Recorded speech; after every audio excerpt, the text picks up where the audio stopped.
recording on my end as well. Okay, so look, from what happened last week, I don't think we're going to get through all the content that we need to if I just keep following the slides, because it took me an hour to get through that slide system, and we've got less time to teach everything this term. And so I was just thinking, you know what, let's just smash through it without slides sort of restricting us all. So I'm going to try and get through 2 lectures worth of information this lecture, and hence the webcam on the table, and we hopefully don't have to go too quickly.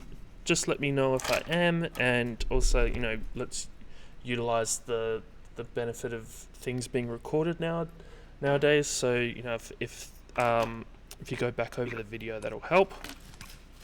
So last week we spoke about the basics of forces and how they affect structures, and what are some of the standards that we normally work to with pressures and line loads.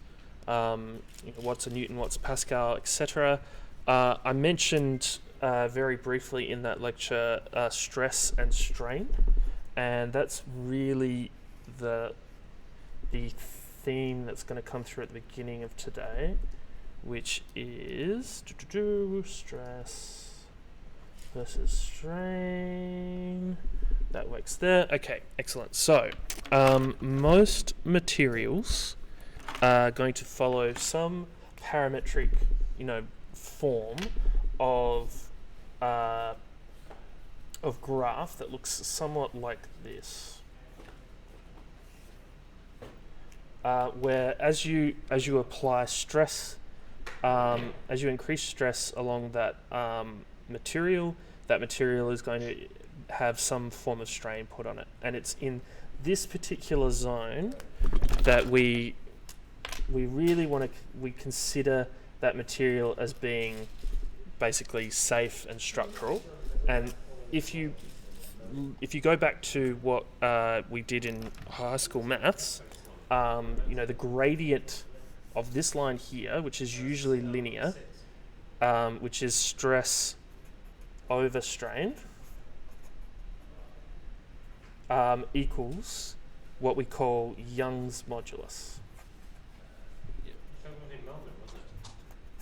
And it's that Young's modulus value that you can find information on materials. Once you get to a certain point in a material, you get this thing. It gets to this point where the material is yielding. So this is a yield point here for that material, and then the apex of this particular hump would be called, it's like basically the ultimate strain that material can withstand, and then it terminates at this fracture or failure point. So as we put more and more stress on, it's at this point here that material just completely fails, and that's generally the point where the bridge falls down, or the building falls over, or the roof collapses in. It's at that point where there's a fracture. If you remember back to the term ductile or elasticity, what's the elasticity of a material? Now if I just bring this pasta back into the equation, the strain that I'm putting on this pasta, it's enough, not strain, sorry, the stress that I'm putting on this pasta, it's enough that there's the strain is not getting to the point where we hit the yield point, right? Because the yield point is the point on that material at which the material won't spring back into its original shape, and it won't lose any of its structural integrity. So we don't, if any material within any of our buildings goes beyond its yield point, then we have to assume that it's broken and it needs to be replaced. But it's not until it gets to the fracture point that it really becomes catastrophic. Okay? So in this case with this pasta, as I put the pasta into stress and it snaps, is it Jingzi Kao? Oh no, maybe not. Someone else. Can you guys just make sure you're muted? I'm getting someone sort of like humming along like, yes. Thanks, guys. Okay, so you can see that as I was putting that under stress, the point between the yield and the fracture point is actually really quick with this pasta. So pasta, you might have a really strong stress to yield graph. Stress to strain graph. And then the yield and then the ultimate strength of the fracture, it kind of happens like in an instant. Yeah? So these graphs, if you go actually look at various different graphs associated with the various materials, you'll start to find that the ones that perform the best, like steel, the ones that we mentioned last week, like ductile materials like steel or spiders' webs and stuff like that, they usually have the broadest spectrum on this stress versus strain graph. If we were to, concrete probably looks very similar to this, except these graphs, they work in two different ways. They work with two different types of forces. We want to think about them working with compressive force and tensile force. So, in the case of this pasta, the force that is applied as it is compressed, I'm probably applying way more force than what I was to get it to snap here, versus the tensile force. If I pull on it, you can see, pulling on it, it's snapping very quickly. So pasta, not very useful thing to actually understand, but pasta's probably got a stronger, a broader Young's modulus style graph when it comes to compression versus tension, right? So what happens when I'm doing this? If anyone would like to answer, do you think the pasta is under compression or tension?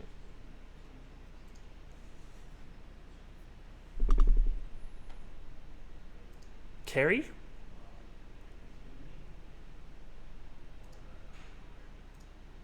Or Jacob? Anyone? Tension. Tension? Really? Okay, so if it's under tension, like if you look at this, this would be tension, and that's compression. So as I'm doing this, is that basically the equivalent of pulling it apart or pushing it together, or could it be something else? Isn't it under both? Yeah, it's doing both. So it's doing it's under bending, and so we'll just very quickly talk about bending. So, if I draw a profile, a zoomed in version of the pasta, right, and I'm putting force on that pasta so that overall that pasta's looking like this. So this is a little zoomed in version of that section. Then what's actually happening is, because we're actually morphing that pasta into a certain shape. If I draw this now as in lines that make up that pasta, this segment here is going to have to travel further to get from this point to this point. So this one here is going to have to travel further than this one. So what's actually happening, and I'm going to say tension is red and compression is blue, just for this particular exercise. What that means is this outer edge, the molecules within the material are in tension, and the molecules on the inner edge will be in compression. And there's almost like an equilibrium that sits in the middle. So there's less tension through here, and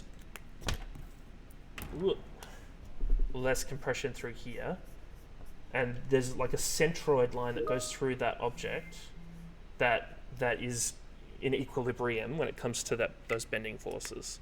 So what that means is once objects are in bending, they're actually utilizing both of these relationships, the compressive and tensile material values for that particular material. So in this case, when we're bending this pasta, it's doing fairly well in the compressive point, but it's probably at the point, and we're never going to see this, it's going to snap way too fast, but it's the point on the tensile element of the pasta that there's a fracture, and that then allows the pasta to basically snap in half, right? Does that make sense? So bending can become a very complicated exercise because we can talk about what is a positive bend and what's a negative bend. So this is hogging, this is called hogging, and this is called sagging. And very, very briefly, this is usually this sagging is associated with what's called positive bending moments, and this one's negative bending moments, and you can see they kind of make like happy and sad face, so okay, the sad face is a negative and the happy face is a positive. But it gets into this point where we really need to start talking about how our structure is connected to itself and how our structure is connected to the ground or a stable platform, which then determines what happens with bending. So if I just very quickly put a cantilevered beam coming from a brick wall, let's say, or a fixed cliff wall, and we put a force on the end of that, then what generally happens is we see that bend. I've got all these pens and I just keep losing them. Just put them in the wrong spot. That's good. So we end up with a bending force diagram that looks like this, where the weight that we put on the end here ends up getting worse and worse in terms of the force as it gets to the end. And so this object will bend, obviously, like so, right? Now, that is because we have joined this beam to this fixed wall with a rigid structural joint. And we usually consider three different types of joints when we connect to what we'll consider as like fixed stable ground. So just very, very quickly to talk about this, we usually assume the ground is a fixed point in most structural diagrams. So if I have a column or a beam coming to the ground, then we usually see a diagram representing that non-moving point shown with a line and a little hatch on one end.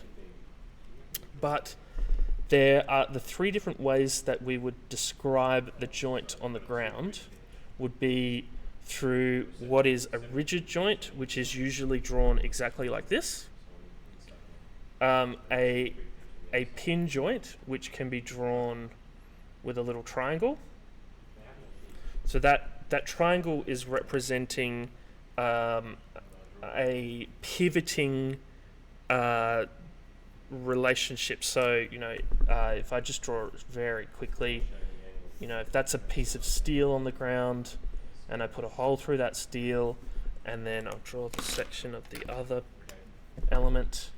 So this is another element that sits off to the side of that steel, and there is a pin that goes through that like an axle. And so this element here, can rotate. So it can move along we'll just call that the x-axis. It can rotate along the x-axis. Does that make sense to everyone? Like what a pin joint might look like? You could almost think of our like an elbow joint as a pin joint.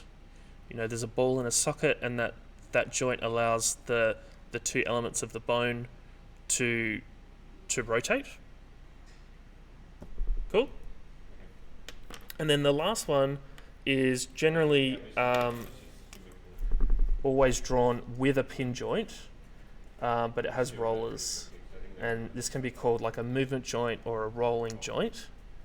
And what that allows for is very similar to this.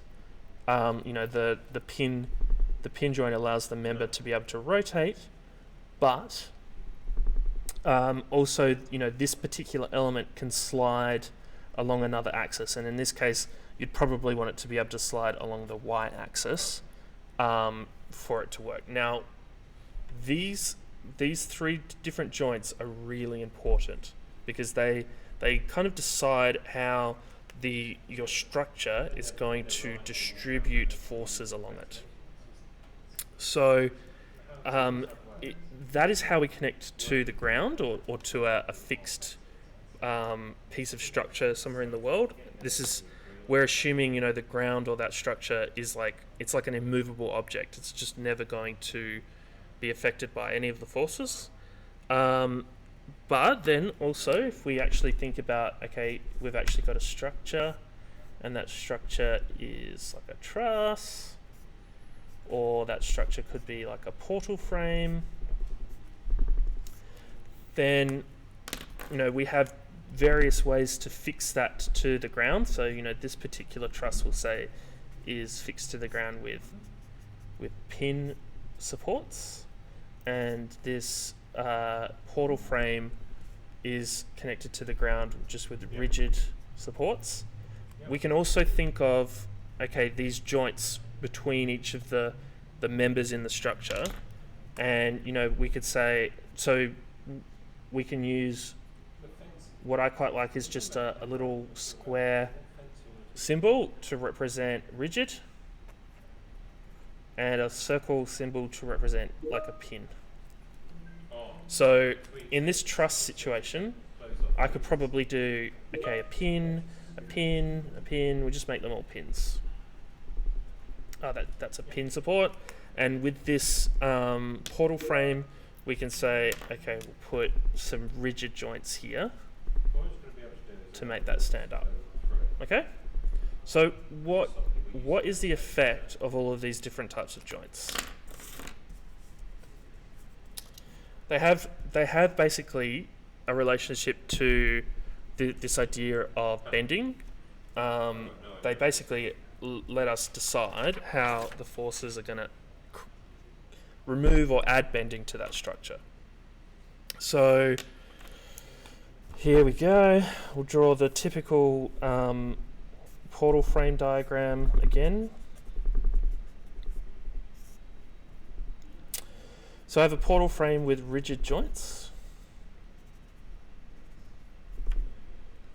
and I apply force to that, and that force I'm actually going to apply is going to be off to the side rather than the typical gravitational force.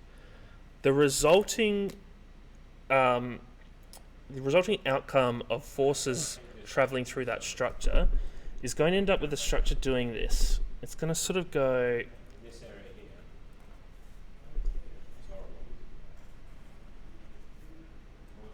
like this, where because of these joints are all rigid.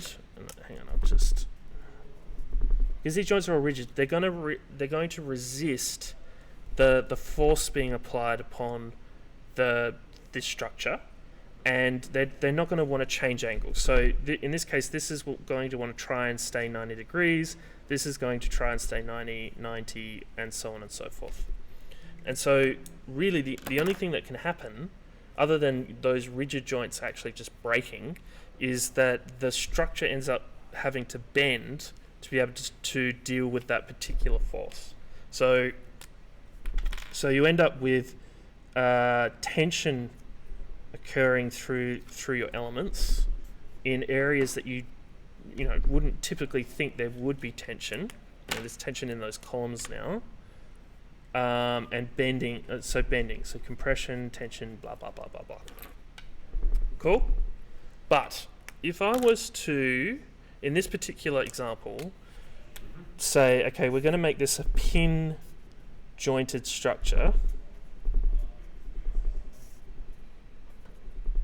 Can anyone have a guess at what would happen if a force was applied onto the side? Very quickly. If you've got an idea of what might happen, doesn't matter if you're right or wrong.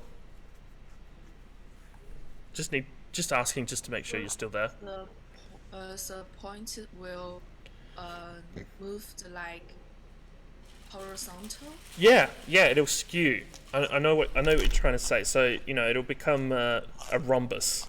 So because this element here is allowed to rotate, and they're all allowed to rotate. There's no limit on what the rotation can be. Then you end up with this skewing happening within that structure. And in this particular structure, it's probably something that we don't want. And because of the way the structure actually works, it would actually just probably collapse. It would become like just a floppy piece of structure that lies on the floor.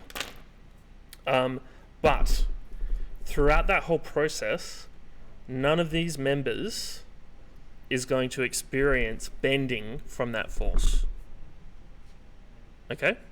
So if I flip this over and actually add, before I do that, let's use this. If I add what is known, what is probably one of the most useful things that we can understand in structures, a triangle. The fun thing with a triangle is even if you put pin joints on it, those pin joints, because of the way that triangles work, that this particular triangle of 1 unit by 1 unit by 1, we'll just pretend that's equilateral. My drawing's good enough. That the angles supplied will always end up making that equilateral triangle. So if you try and change the length of any of those members, the fact that it's a triangle is going to resist those forces. So in this case, as you apply this force, you're not going to end up with bending, and you're not going to end up with this deformed trapezoid or rhombus, sorry. Instead, what happens is each of these members, they're allowed to rotate, and what that means is they rotate to equilibrium. So they rotate to the point at which the triangle is under the least amount of stress. And what that means is the force applied here is then going to be applied through that structure as either actually, now I'm just trying to have a guess. I'm going to say, let's pretend I'm right. I have no idea what the answer is actually, but each of these members is actually going to experience forces that are either just compression or tension. Sorry about the camera wobble. So this makes it really easy. Like if you can actually design something that is a pin jointed system in some way, and you know that you can actually reduce the size of these members, or you can choose a different material for these members based on the fact that you know that it's predominantly going to be in compression or tension. Okay, so if we take I want to use this paper as economically friendly as possible. If we take this typical idea of a truss and think about a truss as if it's only ever going to be in gravity, so there's going to be a force applied there, assuming, ignoring the fact that, there's going to be technically sagging and bending from one joint to another just because of the way materials work. If all of these were pin joints, just to draw a really small diagram, you can end up with a truss sagging like this. If we just, think back to the pasta scenario, what members of this truss do you think are going to be in compression, and which ones do you think are going to be in tension? And let's focus on the extremities at the moment. So what we call on a truss, the flanges. Is this the setting out of the suite or setting out of the laser? Anyone? No, I'm gonna try and make this easier for you. What part of the truss do you think is going to be in tension, and what part do you think is going to be in compression?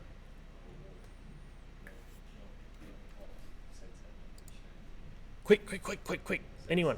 Top one, maybe top one in tension. I don't know. So this top one. Oh, actually, no, compression. Right.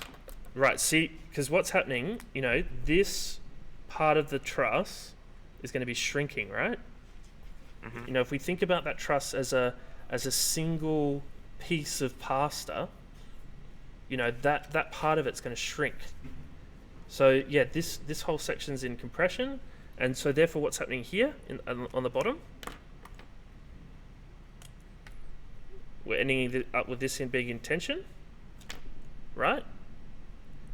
And these elements in between, that they get a bit more complicated. So generally what will happen in this case is this one I think will probably be in compression, and this one will be in tension, and so on and so forth. Or will they all be in tension? Either way, I get the most important point is these two, right? The compression and the tension aspects, right? So if I was just to get a little bit creative, what I could actually make this particular part of the design, the bottom flange, just assuming that gravity is the only force that's going to be applied, this bottom flange could be made of just something that only really resists tensile forces. And this top flange could be made of something that really only needs to resist compressive forces. So, in a really specific one, and the only reason I say specific is because normally trusses have to experience other forces other than just gravity, so wind and whatnot. But if we just ignore everything else and just think about gravity, then you could technically make this top flange out of concrete, and you could make the bottom flange out of a cable. And these particular elements here have to be fixed. So these would probably have to be steel. And that particular truss would work in some way, because we know that this is only going to be in tension. Cables are a really good example of things that are just they will fail miserably under any other force other than tension. They don't care about bending, and they don't care about compression at all. Does that make sense? does that more so? Does anyone not understand this? Because if you don't, if you do, then I'll move on. Otherwise, I can try and explain it another way. Cool, excellent. So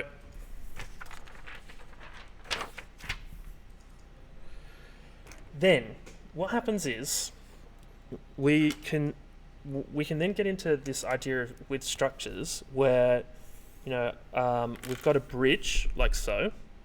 And that bridge will span across it'll span from here to here, right? And what I'm going to say is, okay, it's got a pin joint over here, which means it can rotate because it doesn't really matter. And over here on the ground, we'll say it's got some rollers. So if the ground moves there, then the bridge isn't going to snap, right? And the reason we've got it on pin joints is because we know the bridge is going to sag with various different weight applied to it, and the sagging that occurs is going to kind of look like this. Great. Now, let's just pretend, this is a bridge over some water or something like that. If I say, okay, I'm going to support this bridge in some way with some more pin joints. What ends up happening is these pin joints, because of the way forces work, those pin joints are actually going to be applying a positive force on that structure when weight is applied. So if I put 1,000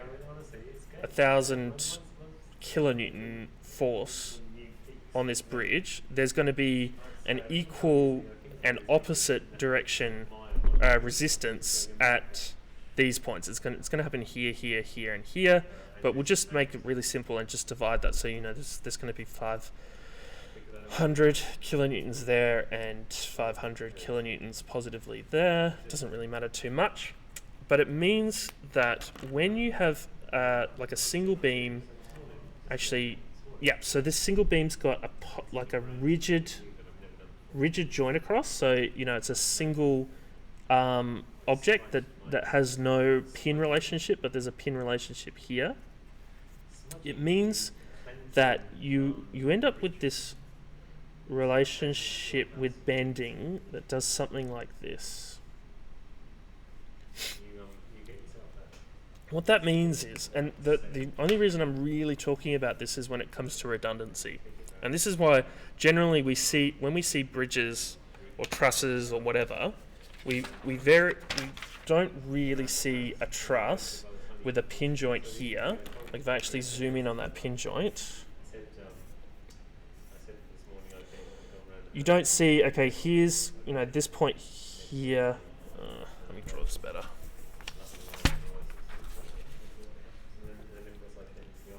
So I'm just going to focus in on, this particular point of a truss, that point there.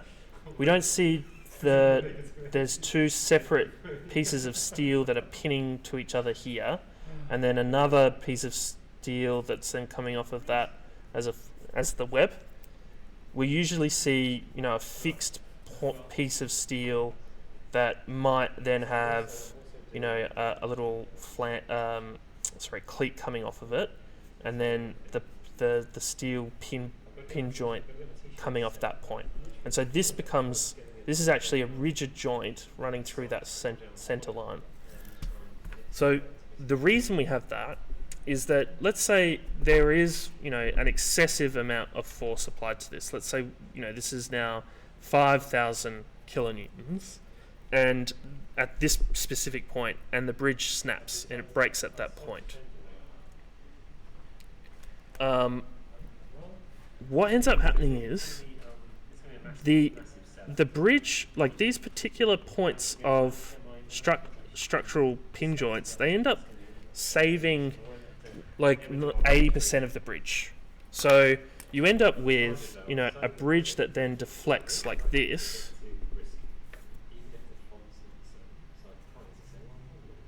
What am I doing? deflects like so, because it's snapped, right? Does that make sense? So the idea of bending, even though I've said like in this previous diagram, it can be quite complicated and bad for a design. You can also use it to your benefit, whereby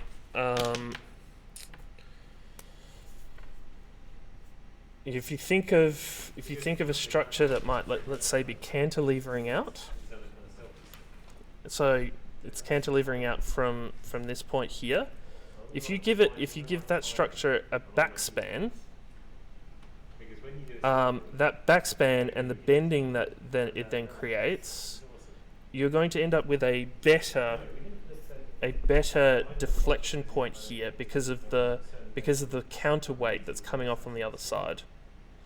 And you'll see, if you look at many bridge designs, you'll start to recognize like where various weights might be applied. So if I put, rather than just letting the gravity do its job here, if I put a big counterweight here, then this particular span's going to get even better because of that bending relationship.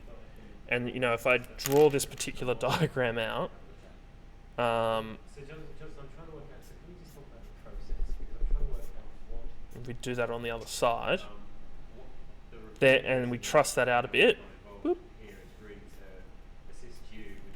you start to see some typical bridge sections. Thing is, this looks like the Sydney Harbour Bridge, right? These big giant pillars, they're actually just there to make people think that it's they're actually providing support. Most of the work's actually just being done by the steel, but there are designs that do use that counterweight. Okay, so how much have I got through? Excellent. We've got 20 minutes left. This is really good. Okay.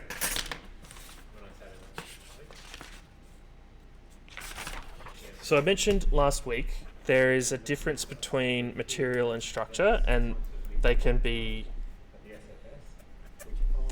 kind of correlate depending on what how big and small you look at a particular design, how zoomed in you look. And a typical structural element that we think of as a truss, which I've described with the web and the flange. There's the flange, there's the web. Now, if we zoomed in on these various elements, these various elements, they all have profiles that we should be quite picky with when working on them. And I mentioned this very briefly last week as well in the tutorial with the pasta. This pasta has a profile, and I'll draw its profile. The profile kind of looks like this, right?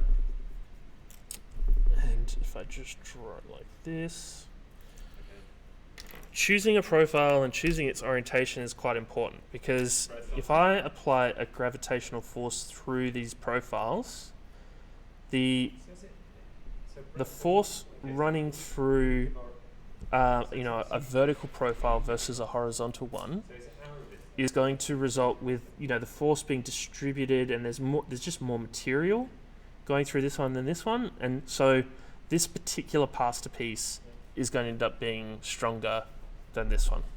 And just the same, if I draw a section of this truss, a cross section, so we've got an element up here and an element down there, versus if we design this truss so that it's running horizontally, then you've actually, in a way, see the force of gravity coming through this this flange element, going through the web and then down into the second flange element, and either becoming tensile force or compressive force or bending or whatever. They're actually related, whilst the forces traveling through these two, they don't actually do anything for each other. they're not actually supporting each other much at all, other than the slight fact that they might be rigid in one axis and they don't want to twist. There's not much help when choosing that particular orientation. So their geometry does help with the way that structures stand up significantly, and hence why we see various different profiles of steel appearing in large architecture. So I'm going to give you the acronyms for these as well. So we have square hollow sections, rectangular hollow sections, circular hollow sections. These are all the hollow sections. Oops, that's square. Sorry, square, rectangular, circular.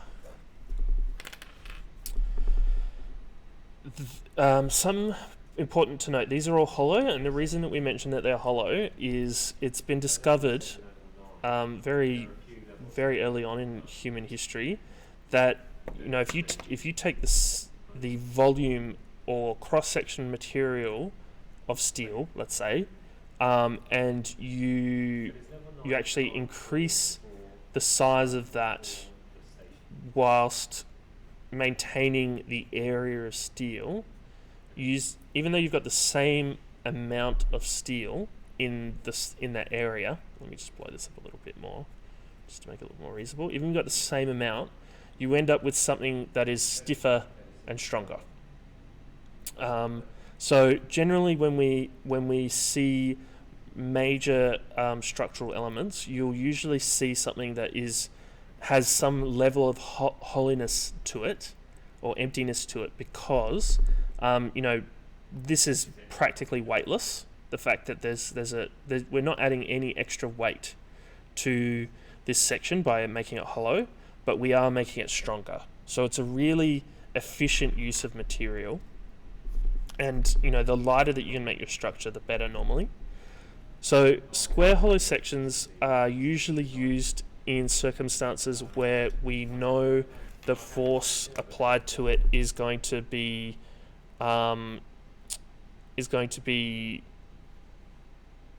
axial, or cardinal. So we know there might be a force being applied in either axes, and that force is.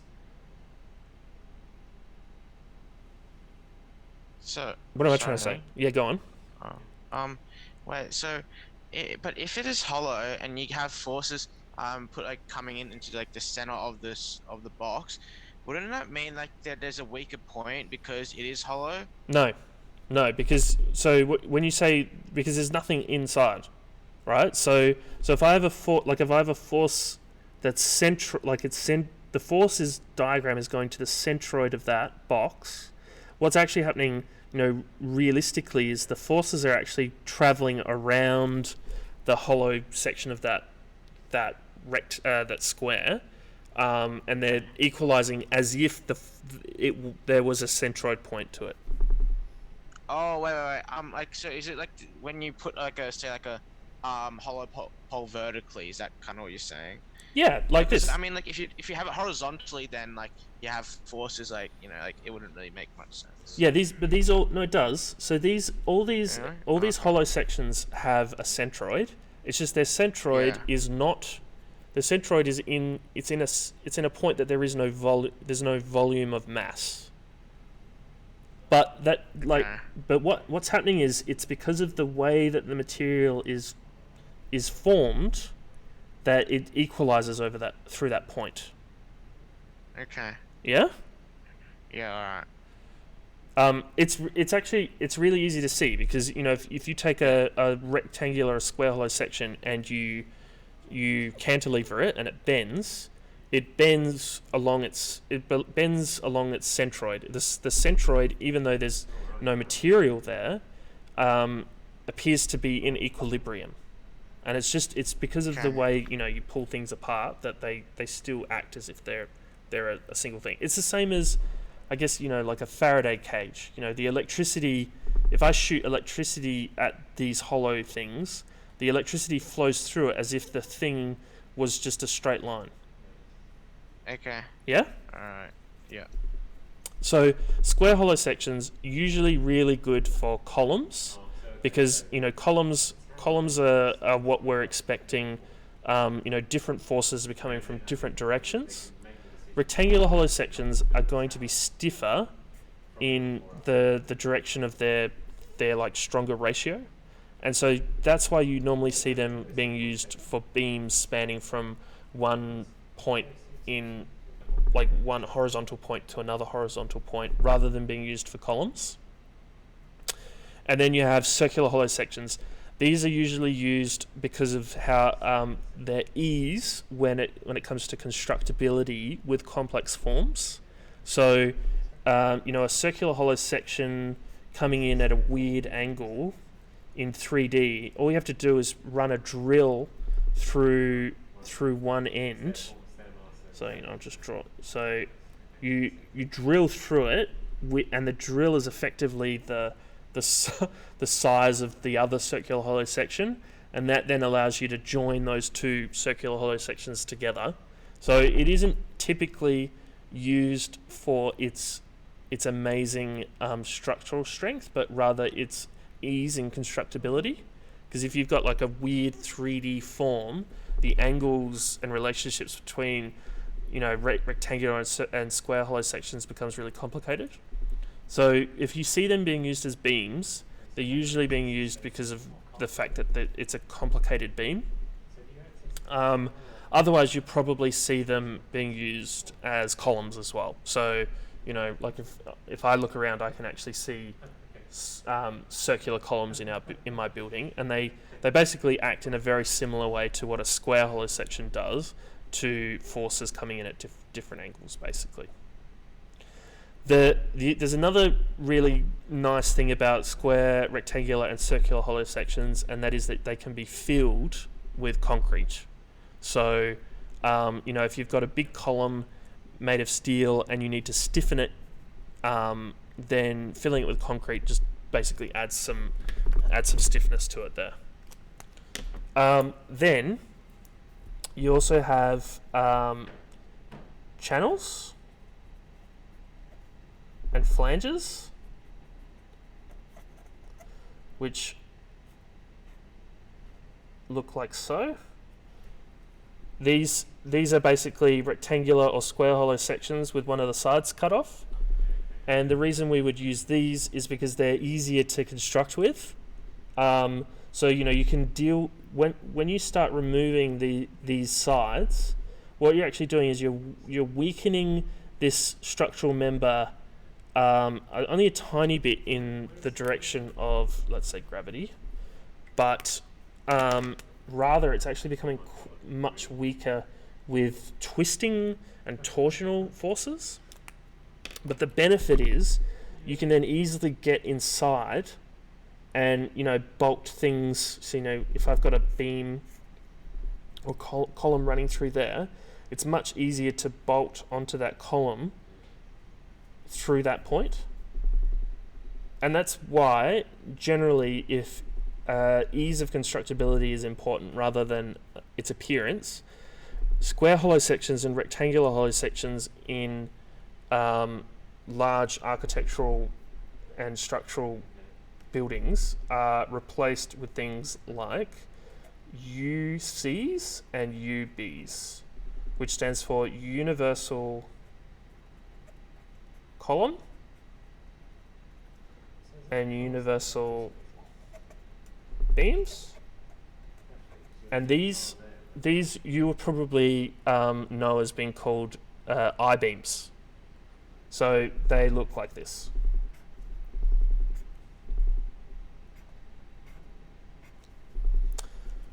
And a UB is just basically a rectangular relationship, whether it's thinner in, like it's longer than it is wide, whilst UCs are usually one, they're just one ratio, so this length's the same length as that. They act very, very similarly to square hollow sections and rectangular hollow sections, generally because what they do is they solve the fact that it's not a hollow element by making the making the web or the flanges thicker, and I believe the flange on these objects are thicker than the web. And I'm using terminology similar to a truss. So these are basically trusses, but as single objects. So there is a stiff top bottom flange element, and there is a web that sits in between, and the flanges are the things that are probably going to be in tension and compression, especially with UBs. And then the web is basically helping connect those two things together to allow the forces to move through. And these are really, really easy constructability elements, because they allow you to, like, I could bring a CHS in with a welding plate and just weld onto the inside of that, and not necessarily worry too much about how it looks. Or I could bolt through it, or I could fix onto any of these points through the flanges. It's basically constructability that matters with these more. We also see equal angles and unequal angles, which are just basically right angle profiles. The unequal ones are rectangular, whilst the equal ones are square ratio. And they have stiffness and strength, but they're not as strong as any of these other components. But we usually use them more for the fact that they help us join onto things, or they, like, for example, if I join this onto another profile and then have that span out, then this is supplying stiffness, while this is just supplying something to actually fit onto. And you can actually see, like, if we actually use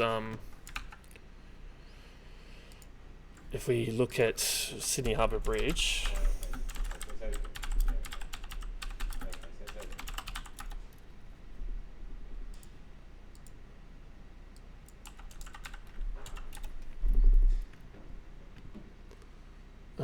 where can we see it?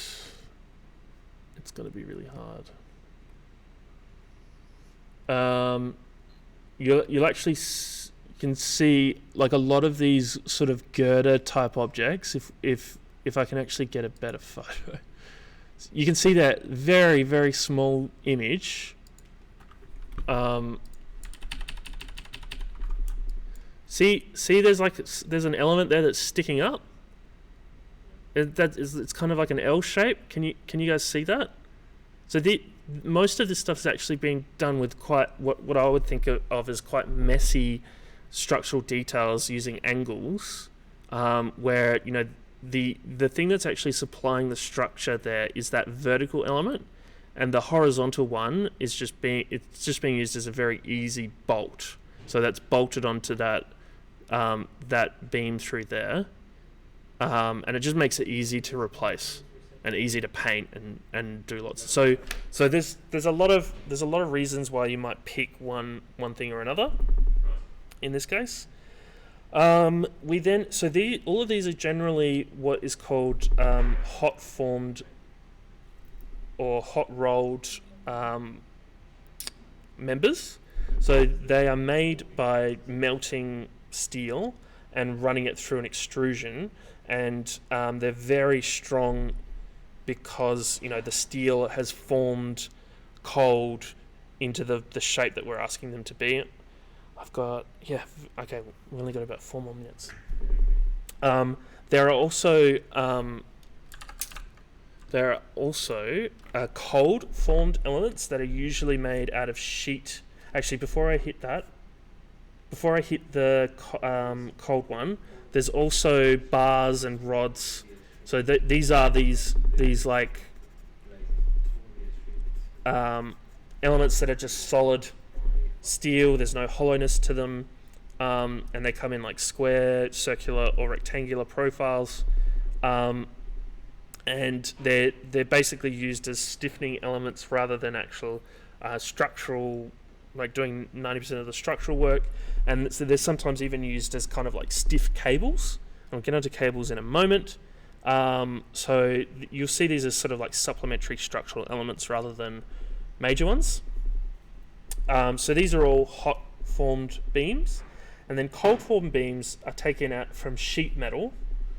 And what happens is, they're serrated or folded at points, and that folding then puts them into a shape like so or like so.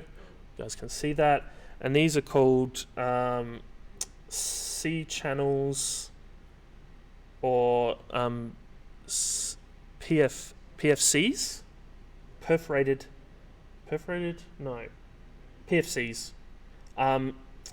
These are very weak because they're actually just relying on the folding of very thin metal. Like a metal that's actually foldable is going to act quite weakly anyway. But when I say they're very weak to these types of beams, but they're significantly strong. Their equivalency, they have an equivalency strength similar to timber, and so we typically see these being used in residential architecture. So, if we actually jump back to here, you guys can see the image I'm looking at, right? Google. Steel house. Cool.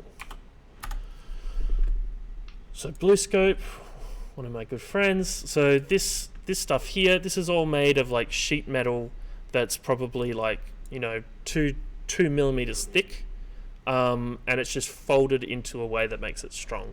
And it's just like I also showed you guys last week. If I took one of these pieces of paper, and I fold it in a certain way, then it's going to have a better structural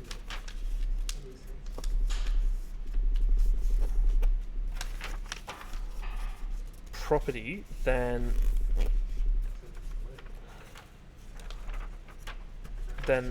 just do it this way. Ta-da. So that stands up, and I might actually be able to put weight on it if I stick it together.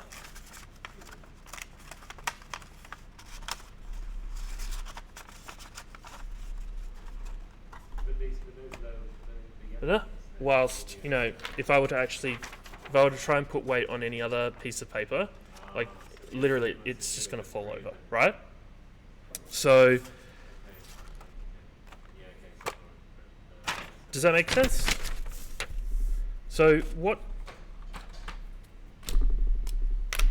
last thing, you've also got, I'm going to draw this in red just because it's, or blue or green because it's not steel.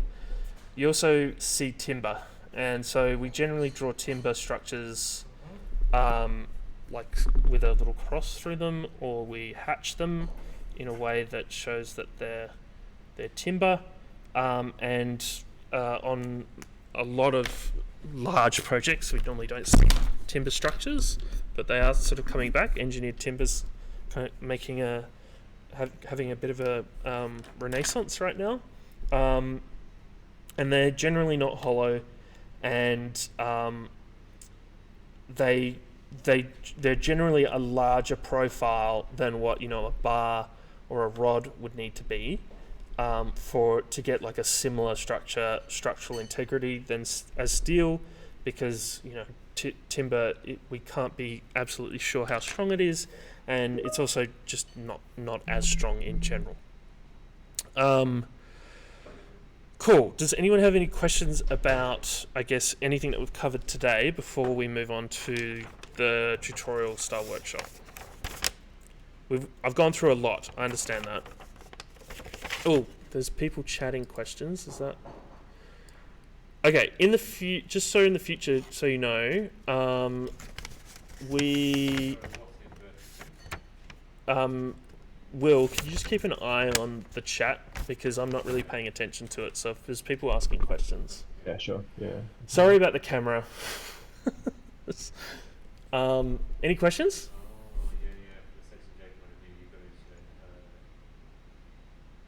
Tilt. Is that one of the questions? No, it can't be. Okay, cool.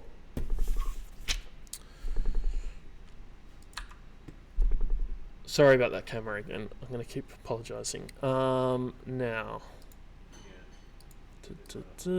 Jacob, would you be able to put the slides on Moodle? Yes, I can put the slides on Moodle. Tutorial. So, hopefully most of you have been able to get some balsa this week. What we're going to do is we're going to try and use that balsa to build not a bridge, but instead a cantilever.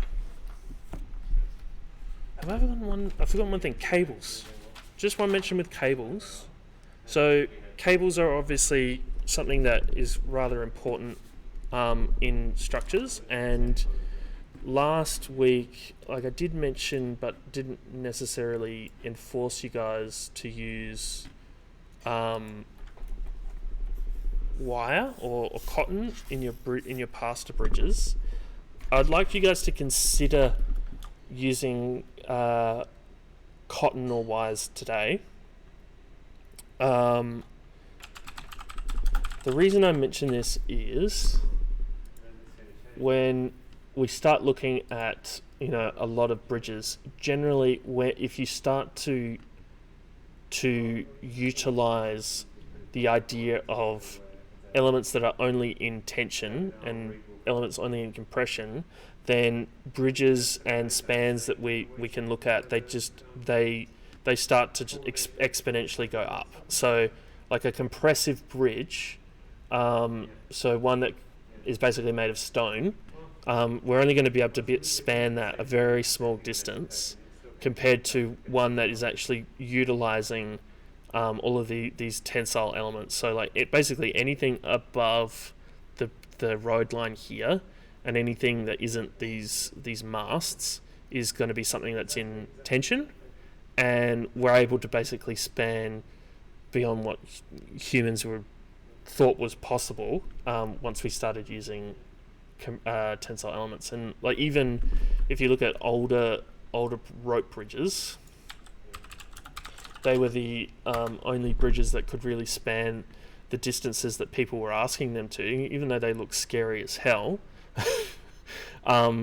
They're really the only thing that can do that type of span without any, like, there's literally no support there other than like the fixed points on one end and the other, and they do the job. So just mentioning cables there. So what is a cantilever? A cantilever is a structure that extends beyond whatever is fixing it without any support. So in this case, we can see that the cantilever doesn't actually start up here. It's actually starting from the ground here. And any building, like every building, so this particular rod here, that is cantilevering from the ground. Or these particular points here, these brackets, they're cantilevering off that wall. So the aim is to try and build something that cantilevers as far as possible. So you don't need to break your structures today, and those of you who don't have balsa wood, you can still use pasta. But the problem with pasta is it is going to limit you as to what type of joint methods you can use. So we want to be focusing on rigid and pin joints. I know you don't necessarily. There are ways to design pin supports with balsa. For example, you can make a separate piece of balsa that sticks to a table, and then pin that balsa. You guys can't see me, can you? Can I? Ooh, can't see you. Okay, hang on. Let's see what I can do. Are you sure? Wow, okay, that's pretty good.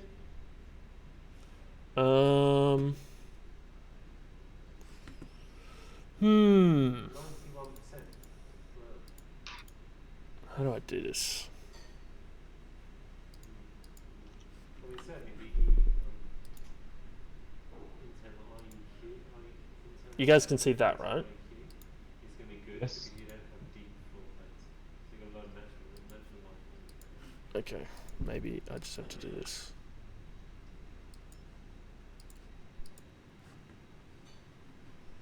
Yep.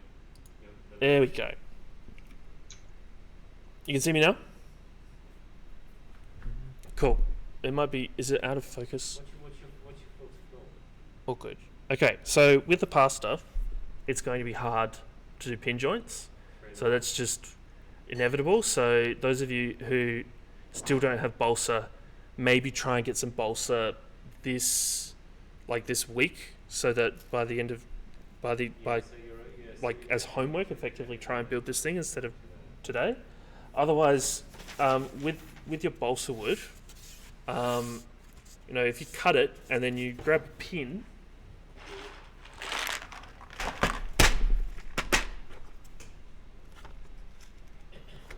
Pins will work just as they'll do exactly what we need them to do as pin joints, basically.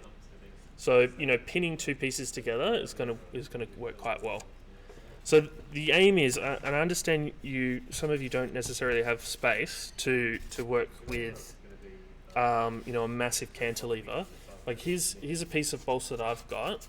I'm thinking of potentially cutting it into 20 centimeter lengths, and so none of my members in my cantilever are any longer than 20 centimeters, and setting that as a challenge to try and design this. And the aim of today and last week is, if you take photos of your structures, so the bridge and this cantilever, I'd like you to go through and identify where you think these structures are in tension, in compression, in bending, what type of supports there are. So is that a pin support, or is that a rigid support? Is that a pin joint, or is that a rigid joint?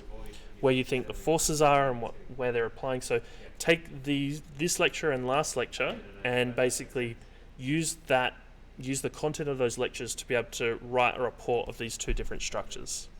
Okay?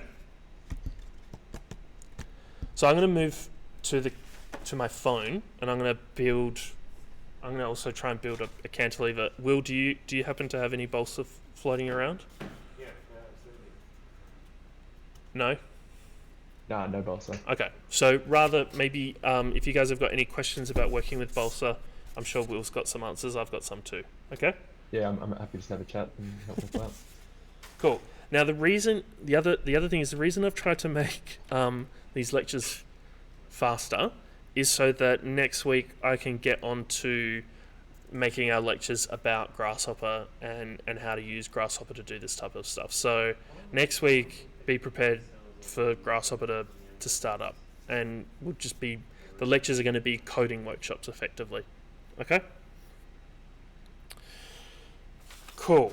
So I guess similar to last week, if you guys want to turn on the cameras and let's start building some stuff together.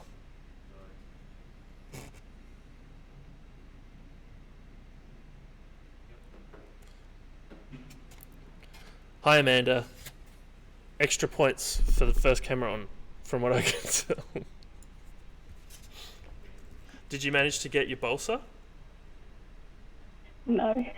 Ah, I'm pastoring. pastoring. But I should be able to get some this week. Look, Like I'm I'll- just waiting for Bunnings to tell me to come get it. I'll cut some stuff up and just demonstrate to you, why. Like, I'll just do a pin jointed triangle out of balsa, and you guys will see how, what it means. Ooh. Would it be possible to explain in more detail what is required in assignment 1?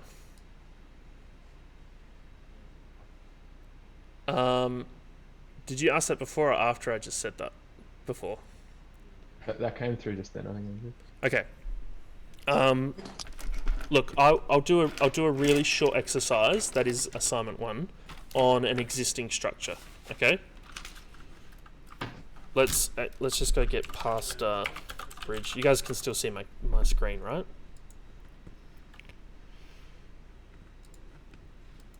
Oh, they did way better than us.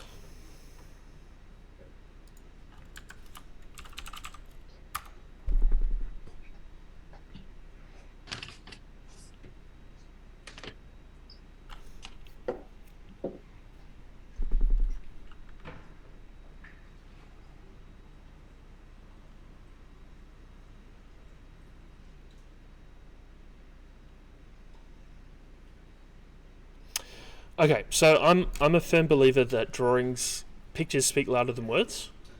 So, like, if you could show me a diagram that explains what's happening rather than writing a paragraph, I'd much prefer that. Basically, I'm looking for a PDF with a number of diagrams, and those diagrams. So, I can layer over this photo of this bridge.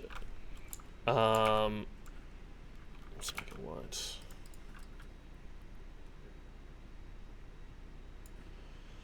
So one layer could be the things where we think things are in bending, or actually, let's just quickly do the analysis of supports. Okay, so it doesn't look like these supports are fixed on these tables. It's just sitting between the two tables. So what that means is the bridge is going to be allowed to rotate, and the bridge is also going to be allowed to slide. So both of these supports are probably going to be rolling pin joint supports. You can draw it better than I am with my mouse. But there's the support diagram, and then it looks like all of these particular joints here are rigid. So we can very easily just go through and mark that up there. Rigid, rigid, rigid, rigid, rigid. Let's make this even faster. Oops.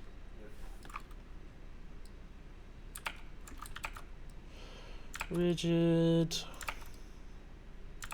Even looks like that's rigid.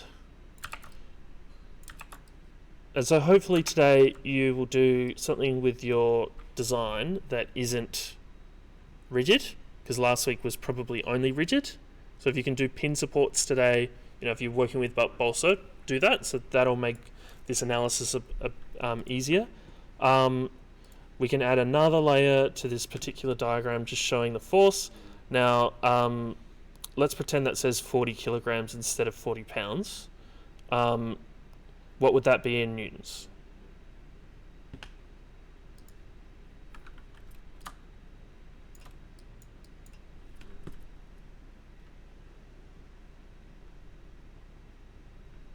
Wait, how much did you say was it? Like 40 kilograms? We'll say it's 40 kilograms instead of 40 pounds. Oh, okay. Yeah.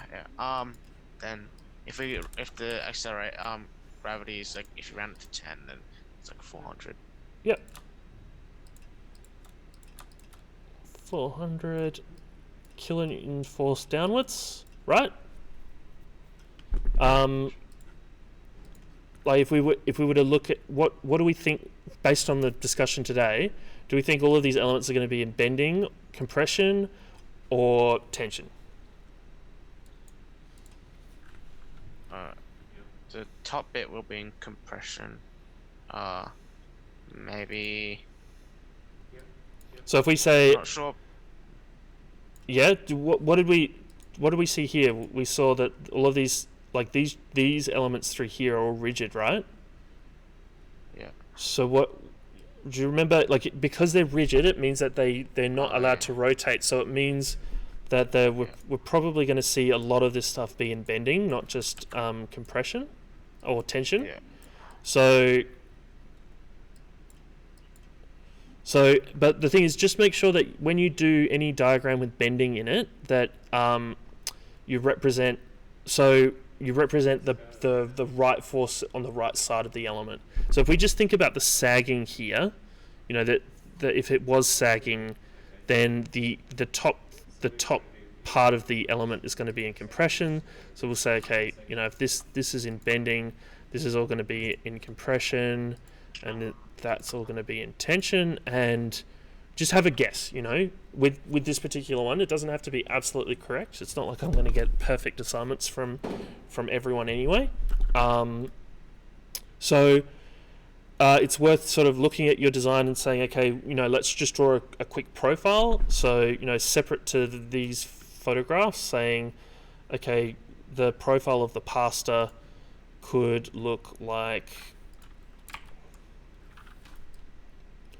this, or if you're using fettuccine, like this, or if you've grabbed a whole bunch of pasta and rolled it into a single, like into a bunch, you know, it could look like this.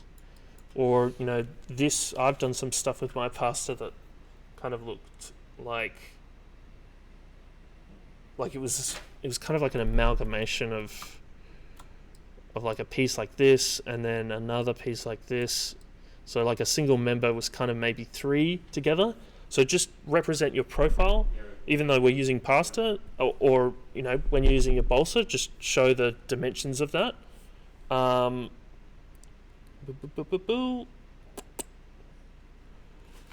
then what else did we cover?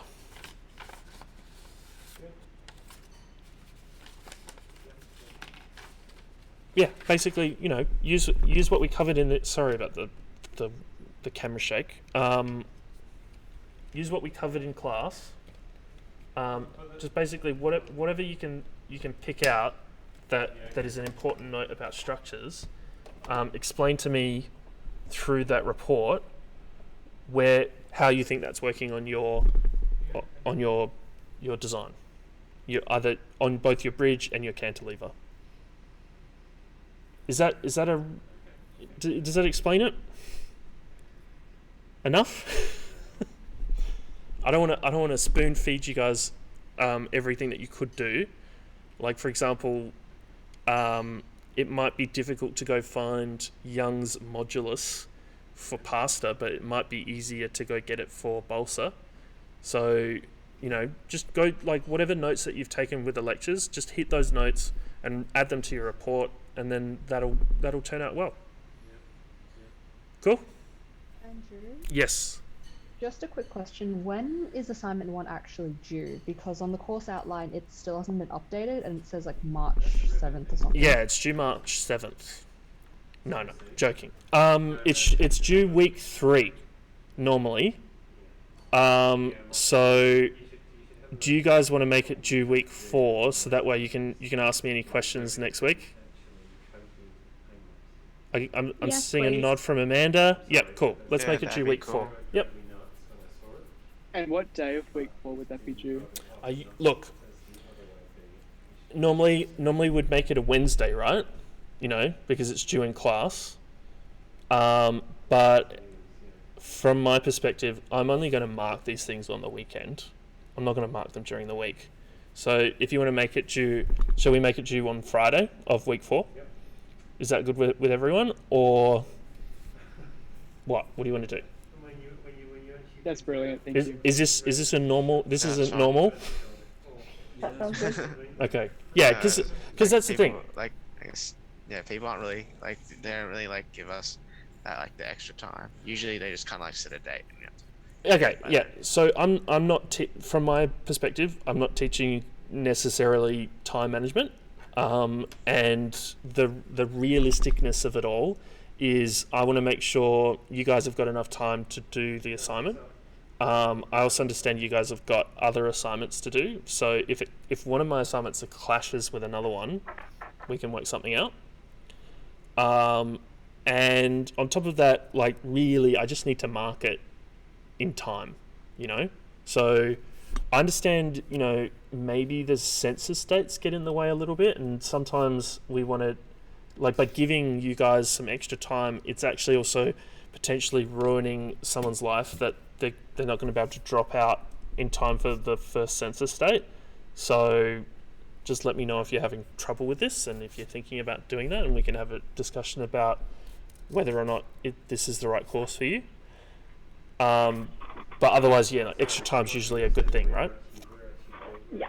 Yeah. Where do we submit it? I will set something up in Moodle, The thing is, I still haven't got my head around getting Moodle to connect to Astra, which is how we officially submit your marks at the end of the term. And I'm waiting for the university to get back to me on how to set that up. So that's why it's not been set up yet.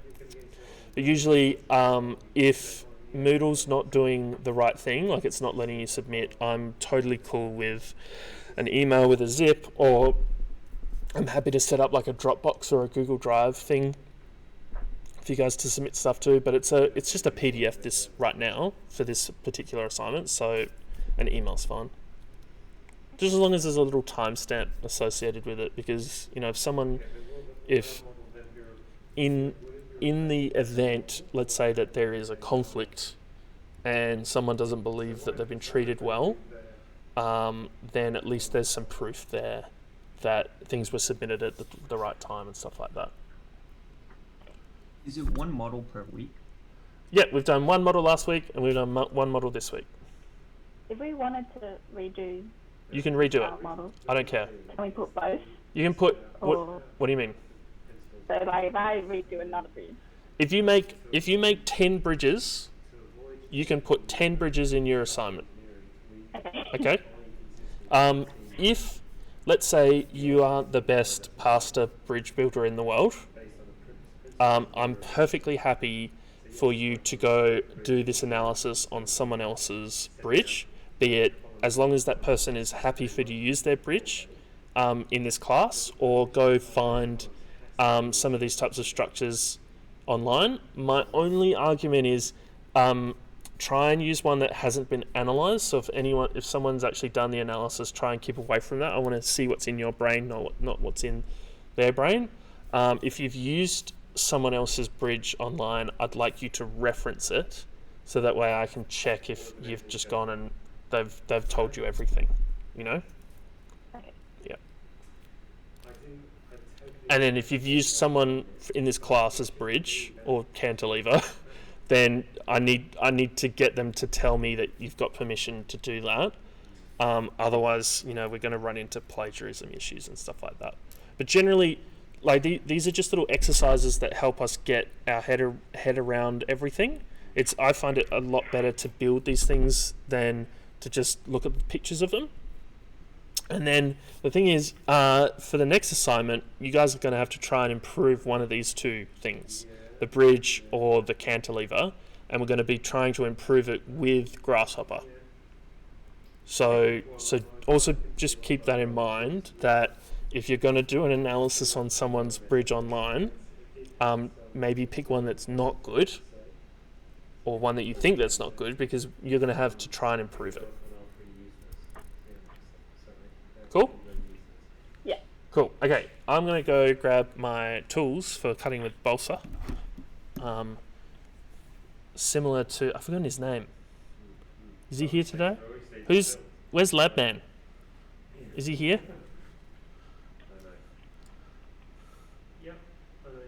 No, it doesn't look like he is. Is it? I've got a whole model making workshop that I can go get tools from. So I'm gonna go strip this balsa, and I'm gonna join via my phone. So I'll see you in a minute. Have fun chatting with Will.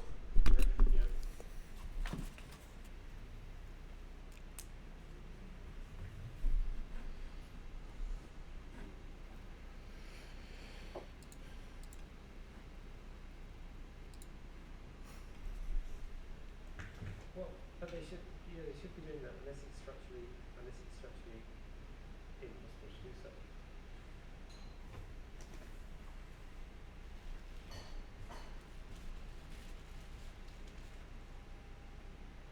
Yeah. Oh, yes, absolutely. And look, I totally get it. At the absolute outset, they need to follow what is being provided by us as the architects. But eventually, there's got to be a handover time, right?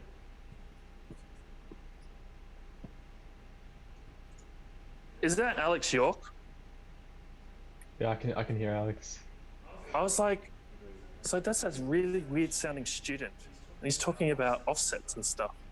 Nothing to do with bridges. Hang on, I'll go mute myself. Ooh. can see myself walking around. What's that? So what's the push on Oracle at the minute? Does it need to get this back? Done. We've got all this space in our office, and he has to sit next to me, you know? Yeah, 6 days a week. Thanks, Diana.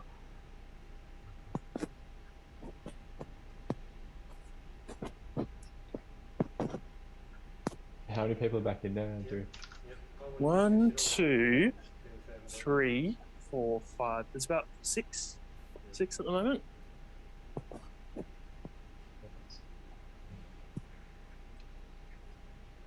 Okay. Future reference, not like I understand for you guys, it doesn't. This information doesn't matter so much, but obviously a good Stanley knife is useful.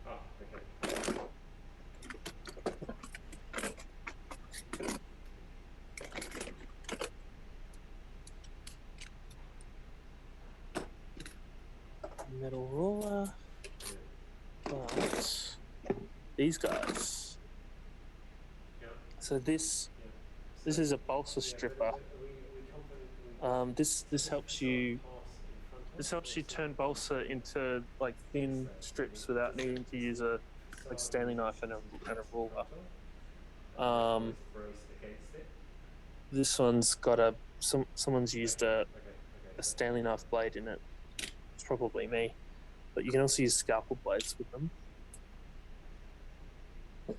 Then I need to get some cotton. Andrew? Yeah. I gotta run past Coles and get more pasta. Am I gonna miss anything? Or are we just bridge No. building? Okay. Yeah. Unless someone asks me a question, you know? Okay.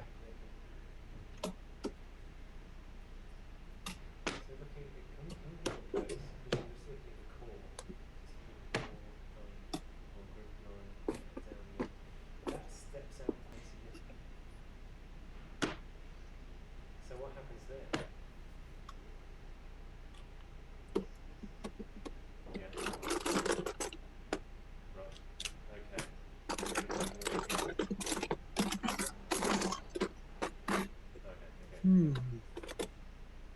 Sorry, yeah.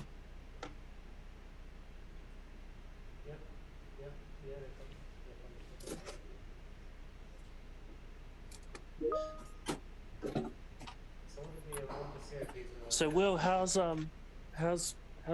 McDonald? It's going alright.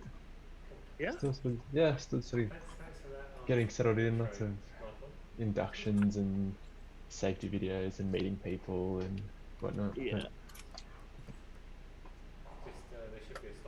That's one of the downsides to such a big place. You got to go through all this standardized it's videos not of learning about all their history and all this other crap. It's like there's like a slight bureaucraticness to it all. It's the same just working at the university, right? Yeah. Like Yeah, exactly. even though like the degree is small, there's not that many people in it.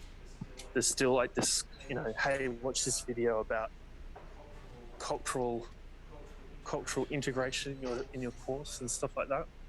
Yep, exactly. So there's probably some merit to all those things, but it's not common sense. So yeah, it's just usually saving time, I guess.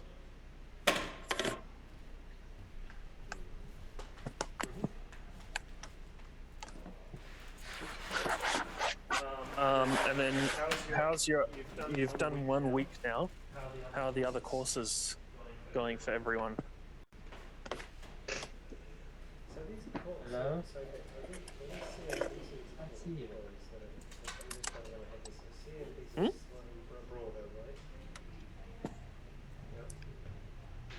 I need to run past Coles and get more pasta.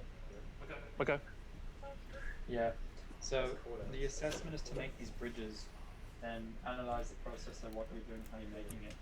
and then So you left his mic on. um, highlighting where you think it went wrong. So I need to make a bridge. Hey Max. How's it going? Okay. Who are you talking? I wonder who he's talking to. Another student. I'm guessing his mum. Yeah, I can't imagine what uni would be like right now, with your parents kind of like looking over your shoulder potentially. You know? Well, my parents they have to work from home, so during the day, everyone's on their own calls. Yeah. I guess it's hard for them to be focused on you, right? Yeah. That's good. My girlfriend during uni, her dad would call uni asking for her results, and they obviously wouldn't give it to him. He's like, it's my daughter. I need to know how she's doing. They're like, sorry, like it's not you. You know, these Why are did he ask her? because she wouldn't give it to him. Fair enough.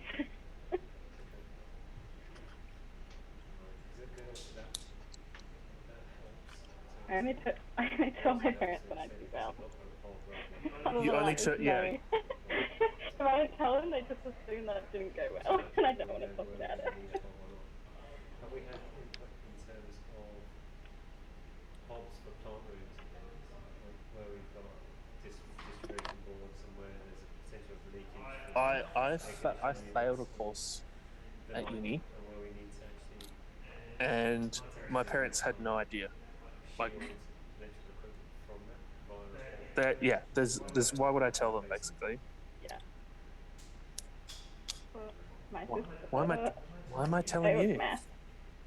I failed math a couple of times, and the only reason she told my parents is because it's summer school. Oh, are we using both? Wait, are we using both? Alright. Yeah. The only reason anyone would be using pasta is they couldn't get the balsa. Okay, I guess I need to clean up my workshop a bit. I was doing 3D printing last night and all things messed up. Cool. Well, get cleaning. What did you 3D print?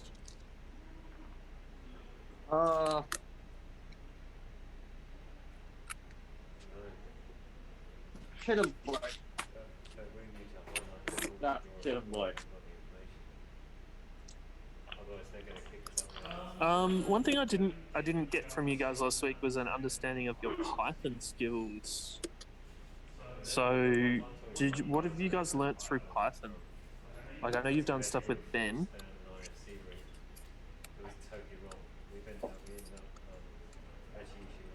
As in, like, what we know, or? Yeah. Like, I'm guessing, do you know how to define a function? Yeah. Okay, and do you know? Yeah. Do you understand? Do you understand iteration? So for loops and while loops. Yeah. Cool. And you understand all the different object types? As in. So, okay, so if I said integer, Yeah. you know, what's something similar to an integer but isn't an integer? A float? Yeah, cool. And then, you know, what's the thing that we use to determine, you know, true and false? Boolean? Cool. And if I have something that wants to be defined as like a you know, a multiple number of items, what could that be defined as an object? String? A list. Yep, a list. Yep. And then if I want to do, is there another way of doing lists? Dictionary? No. did you guys learn about tuples? No. Okay. Okay. Cool. That's fun.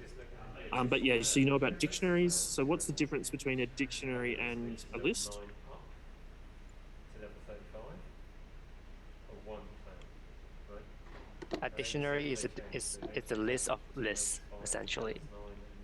No, that's not You're true. Damn it. You're signing things. Signing You can things. so you can have a list. You can have a list of lists, right? Oh yeah, that's true.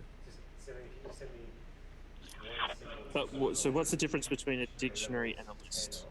Or, you know, what's the difference between a raven and a writing desk? You just think of it. What's the difference? What's the difference? So can you iterate over a dictionary? Yes. Cool. Okay, so that's not a difference. But what makes up a dictionary? They have keys.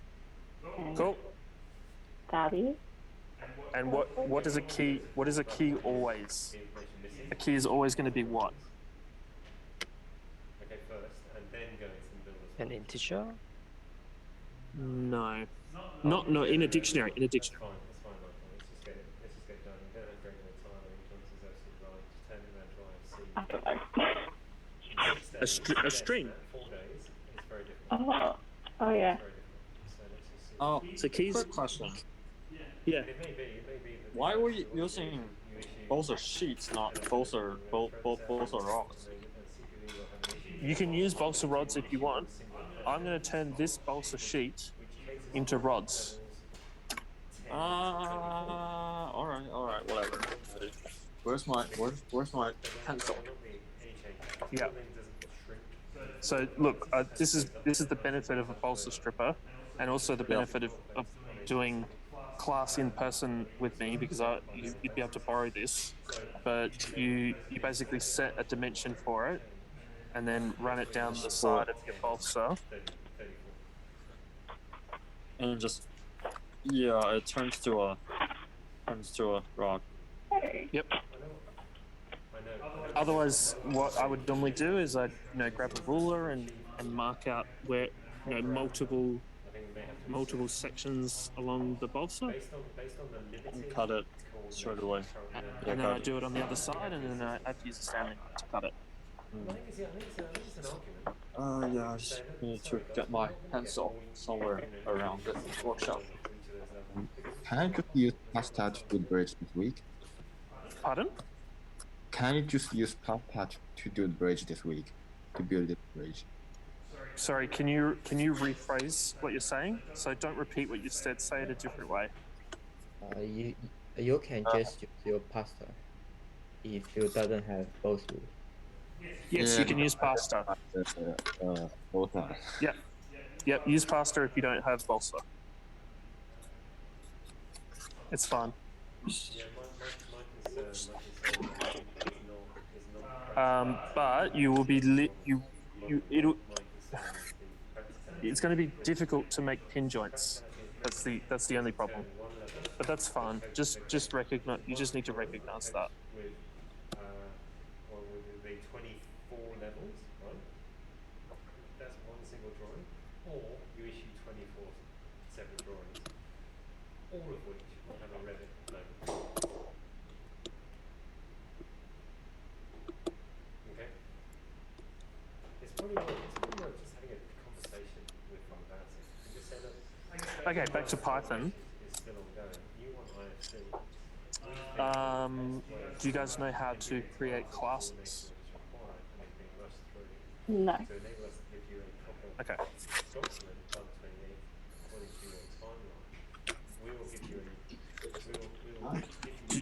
Do you know how to do recursion? No. Okay. So did you ever use a function in Python to call itself? Yes. So that's recursion, right? Yeah, we did recursion. Only briefly though with Ben. Okay. Okay. I don't remember that. So It was very brief. recursion. Yeah, Yeah, it go was on. like half a class. Okay, so recursions. Okay, so cool. That's fine. I'm more just interested in what you've learned, because I guess the thing is, we're going to have to. I want to make sure you guys don't forget Python. Yeah. Yeah. Because it's very easy to forget when you don't use it. And it's useful, especially like are you guys learning how to use Revit? In the BIM course, was it? Yeah. But I dropped that one. So when was the BIM But course? this term. This I'm term, pretty yeah. sure Amanda, people are doing it. if you're not planning on doing if you're planning on doing software engineering, then don't bother doing that. It's cool that you dropped out. So Yeah, I saw how much work there was, and I got scared. And I have to do math this term, and I was like, I'd rather spend time focusing on that. okay, so you guys are starting to learn Revit this term. Yep. Who's the course coordinator?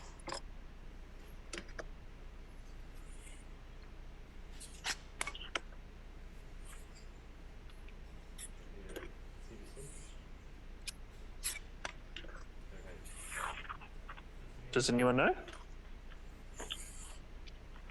Yeah, it's Dr. Ju Huan Lee. Okay, and who's one of your tutors? My tutor is Kingsley. He said he used to do computational design. Yeah, I know Kingsley. Anyone?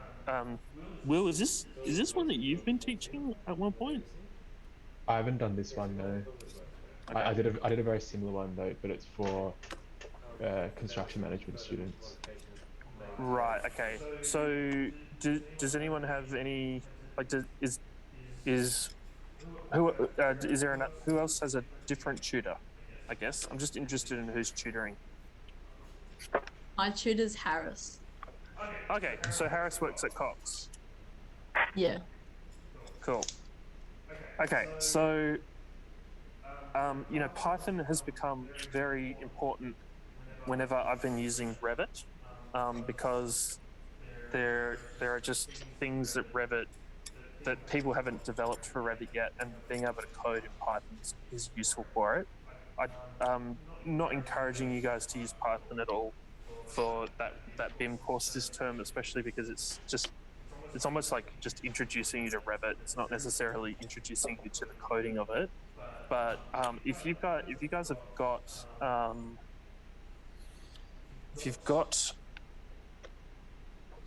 tutors who are ex-computational design students, or at least people who know how to use Rhino and Grasshopper, then just ask them, if you're having trouble with it as well, just ask them about Rhino Inside, which is something it lets you run Rhino inside Revit, basically.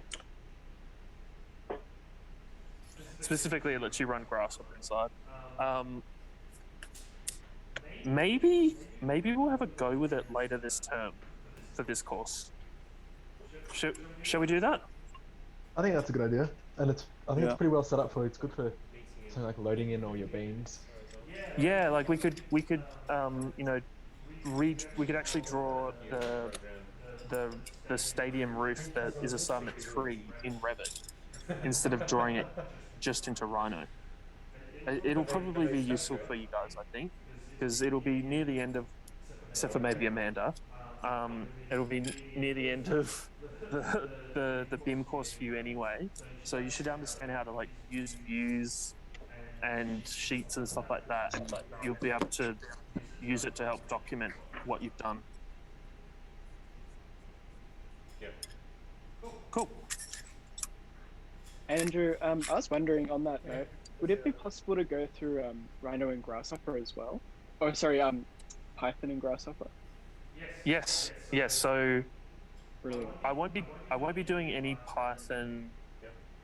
Well, If we're doing any Python this term, it will all be in Grasshopper.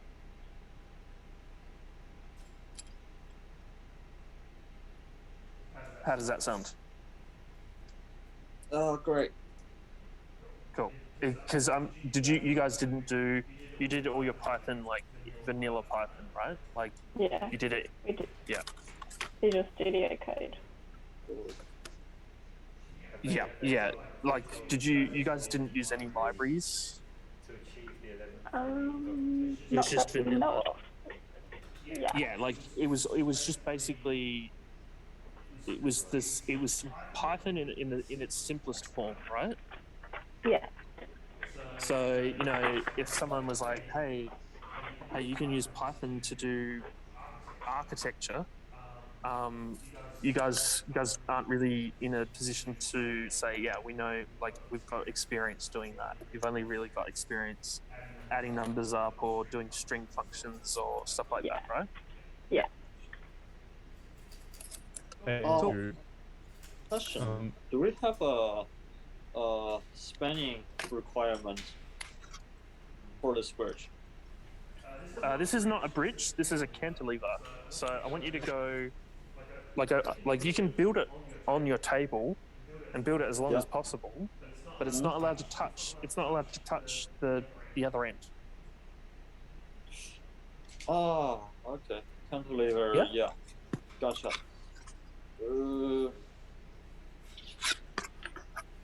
Yeah, I guess. Yeah, got it. Yep. Cantilever. Someone was going to ask me a question. Are we meant to know how to use Python in this course?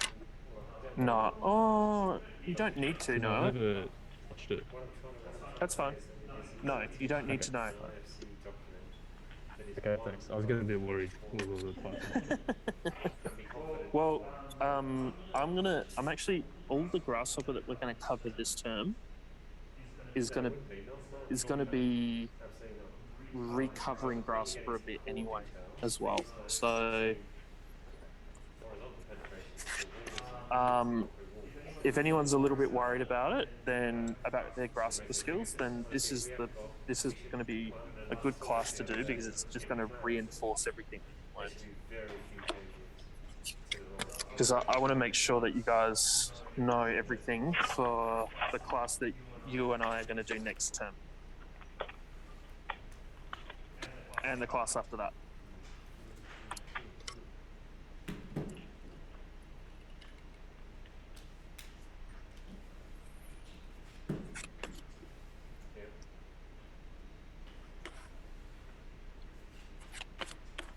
Are we building the cantilever off like a separate piece of balsa, or are we doing it so that it can just like kind of like a that's fine. kind of Johnson, could you just flip me Okay, through? so you can use whatever. So if you build it off a piece of balsa, then that balsa should somehow be fixed to the table in some way, because because you want to rely on the structural stability of the table. yeah. I can't think of how you would do it any other way, because the bending is immediately going to ruin. Like, it's not going to work unless it's fixed to something stable. Yeah. So what I'm going to set myself a challenge. I'm going to try and do everything with pin joints. Okay. So I'm not going to use a single rigid joint, including the fixing to the table. So what I'm going to do is I'm going to create a piece of balsa that gets fixed to the table, and then my structure gets pinned to that balsa so that it's allowed to rotate. Okay.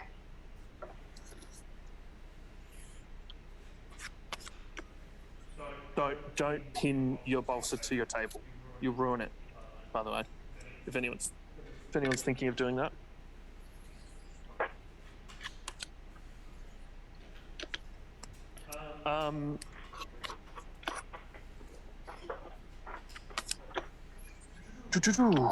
So how are you guys finding Revit? You've only done it for one session. We didn't do Rabbit, but it was an introduction thing. So basically, we have been told to watch some kind of a tutorial video, like Is takes that around 3 or 4 hours. that's how they're teaching Revit now? That you just have to watch videos of it. They're not doing it in class. Okay. I guess they should ask us to do something in class for this week, but last week was introduction lesson, so nothing. Right. Andrew, that's how it's been for years. The tutorial Yeah, I is know, I know. you just watch videos, and then the tutor can help you out with them. Right. Okay. Oh, for my shoot, we actually went through like the some of the example projects in Revit, and tried to use all the tools. Who was that with? Kingsley. Okay. Cool. So the tutors are kind of allowed to do what they want, which I guess is good.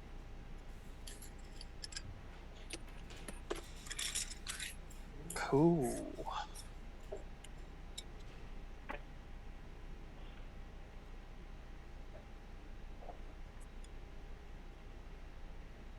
So just holding this Okay. power instruction.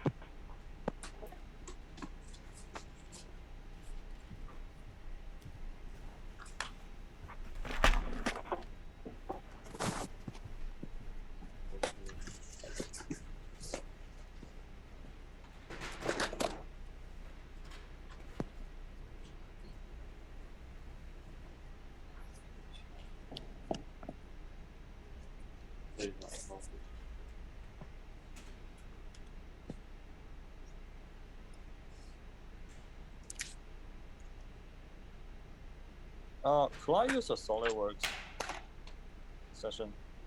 Can you use SolidWorks? Yeah. Could I just model something in SolidWorks, because I realize if I do it by bare hand, it's gonna be really damn non-accurate. If you really want, that's fine. I don't care. But at the same time, it's gonna take a long time, isn't it? No worries. I'm half an expert on that, so. Okay. It's good to have a half expert with SolidWorks. Have you done a industrial design degree yet? Nope. I have been making model planes for like 6 years. So Okay. I design these things.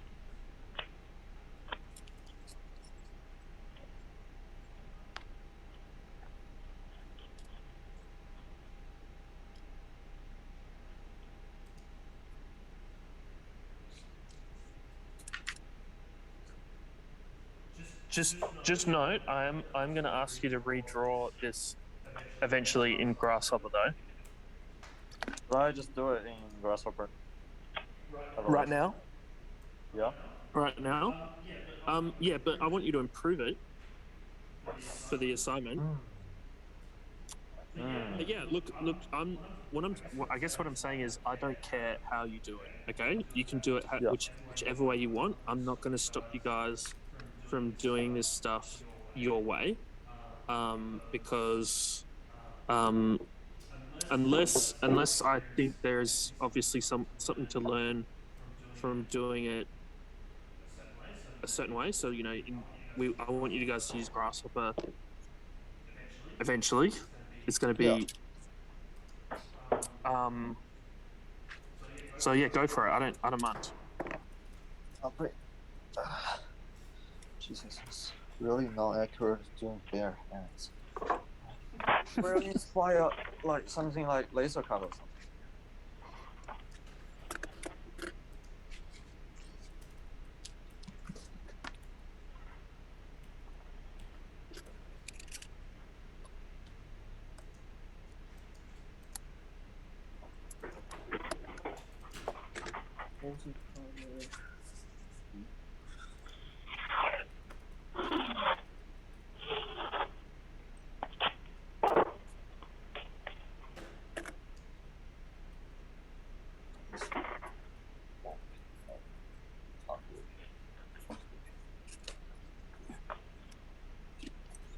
I guess my question though is why does it matter that it's accurate Oh, at the moment? generally I got everything in dimension, so it turns to be because every time I'm working in both of it, I kind of making model planes, so model planes has to be accurate, and otherwise you can't put them together. Yeah, so you want it to be accurate. Yeah. Okay. It just doesn't feel comfortable if if that doesn't go accurate. Yeah, it's fun. Just interested. Yeah.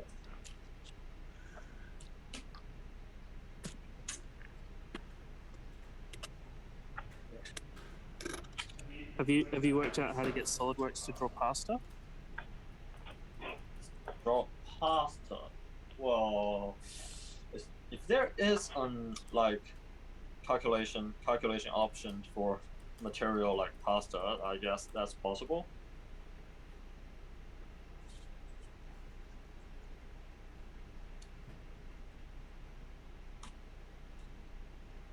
Yeah, there should be. You should be able to create your own materials in SolidWorks, right?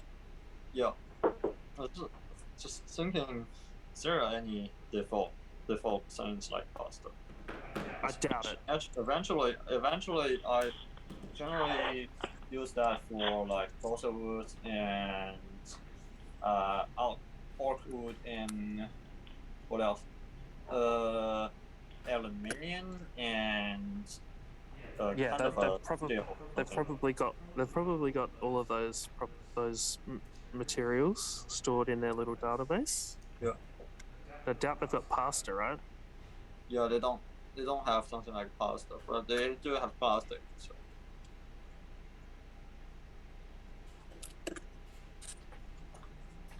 Oh yeah, that's right. I was going to show you guys triangles. Okay. This is pretty straightforward stuff. Like, you guys have probably seen this before.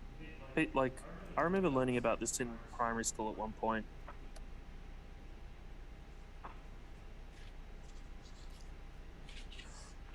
I have to build it first, sorry.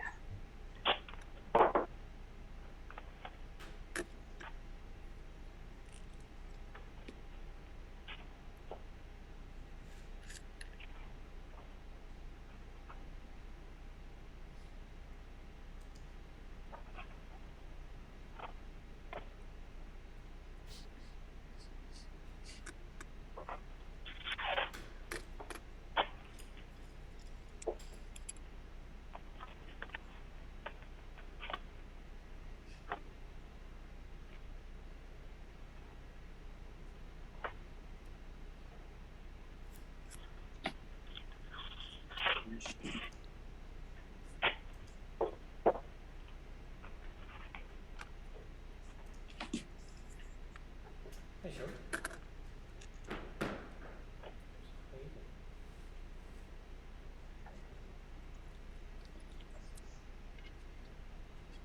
I'm over it, and that's why I'm in the office. And then I managed to persuade John that I needed some. I know it seems crazy, right? But I needed to come into the office for my own mental health.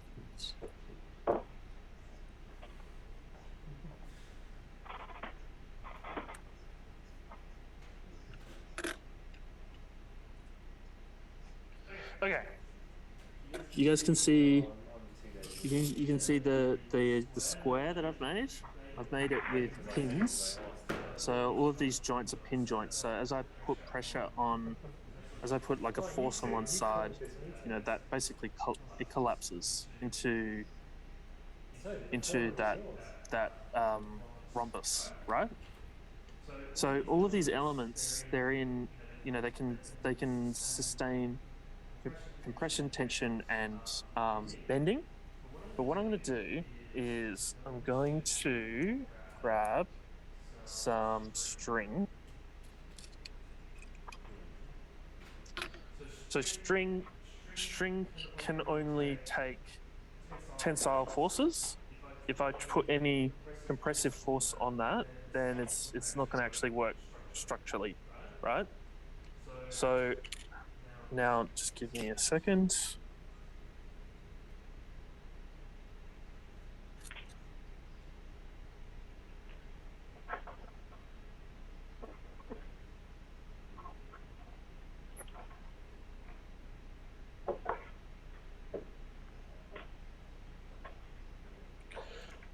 So here, when I put this structure into force, I put it into a skew.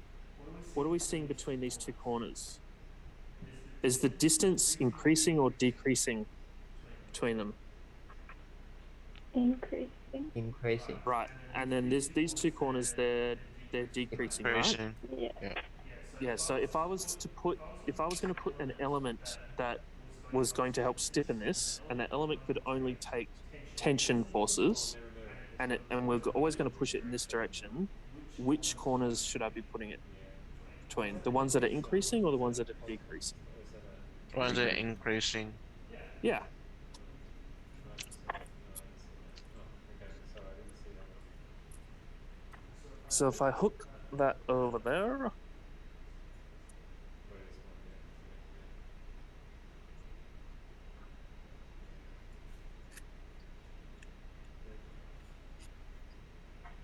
Yeah. it's almost like I need a thimble with this work. Well,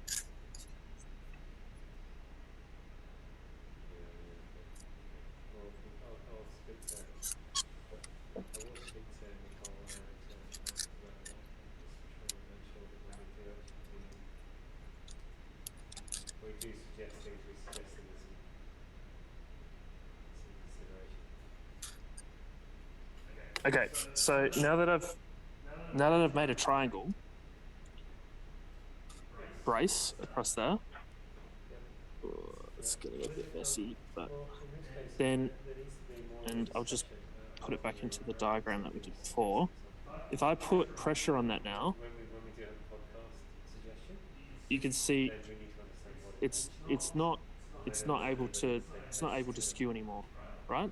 Because the triangle is effectively, because this is allowed to rotate, it's trying to compress, not compress, it's trying to pull these 2 points apart, and the tensile structural element is preventing that. And so if I tried to put pressure on the other side now, it's still going to fail, right? So if we want, I can put another tensile element across there. So whenever there's a force applied in that direction, it'll stiffen. And whenever there's a force applied in this direction, it'll stiffen, and it will become a rigid element. And that's being done just with two tensile elements, cross bracing. And does this, like, if I did that, does that remind you of anything used in, vehicular transport? Does it remind you of, like, if I made this a circle, what could it be? Okay. So Sorry? we can't just say, sorry, Matt, we don't like you to say your ideas because they're offensive and Say it again? And unthinking. We need to provide alternatives because I know that You going? Someone's going up. Is that an answer? No, I was just starting the browser. Okay. It's like a bike wheel, right? With the axle going through the middle, every element in a bike wheel is actually just working in tension. There's not much that's being used in compression, and that allows the bike wheel to be lighter because you're only using a bunch of wires. So when you actually sit on a bike, the wheel's actually getting pulled on rather than pushed on. Just keep that in mind in the future. Okay. Back to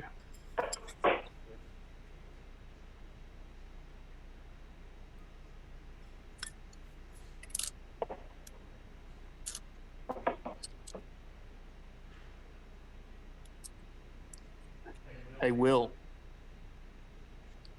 Yeah. You got any tips for working with balsa?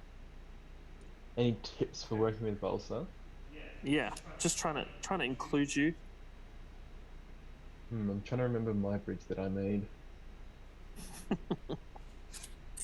And I think, is there a limit to how much balsa people are allowed to use? We definitely had a one sheet restriction when we did it. Yeah, I think in this particular scenario, it doesn't really matter. Yes, Like I guess it's a bit hard for people to get certain sizes. yeah, also because people are working in a non-homogenized environment, so they just make it. There's no need to make this a challenge at all. That's fine. Yeah. I'm going to be really, really I guess because of that, when we had a limited amount of balsa, getting pretty thin members was quite important.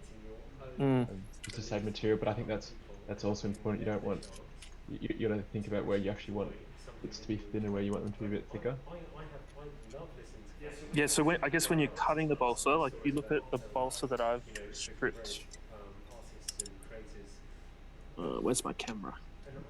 You can see, like I've been cutting it not in a square profile, just so that way I can use it in relation to gravity. Like it's not much. It's like probably 2 to 3 ratio rather than like 1 to 4 or something like that.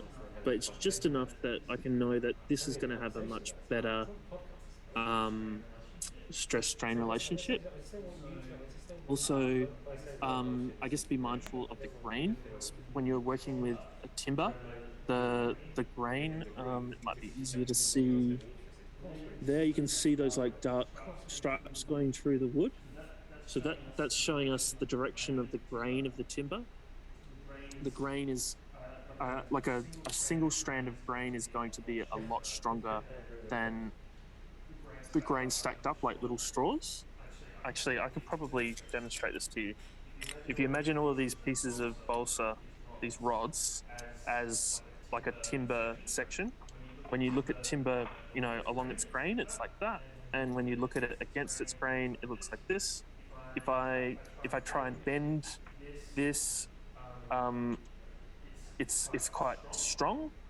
But if I try and bend it or pull on it in this direction, then these elements they just come apart. So that's the kind of what you're working with timber. That there's this growth direction that is going to have its strength, and it's not necessarily going to be as strong in its cross section. And that's just the trees being efficient with the material that they're working with. They obviously don't need to resist wind normally as much as they have to resist gravity. No, I haven't actually listened to it, so I'm just going to sit there and listen. Or at least the trunk has to resist wind.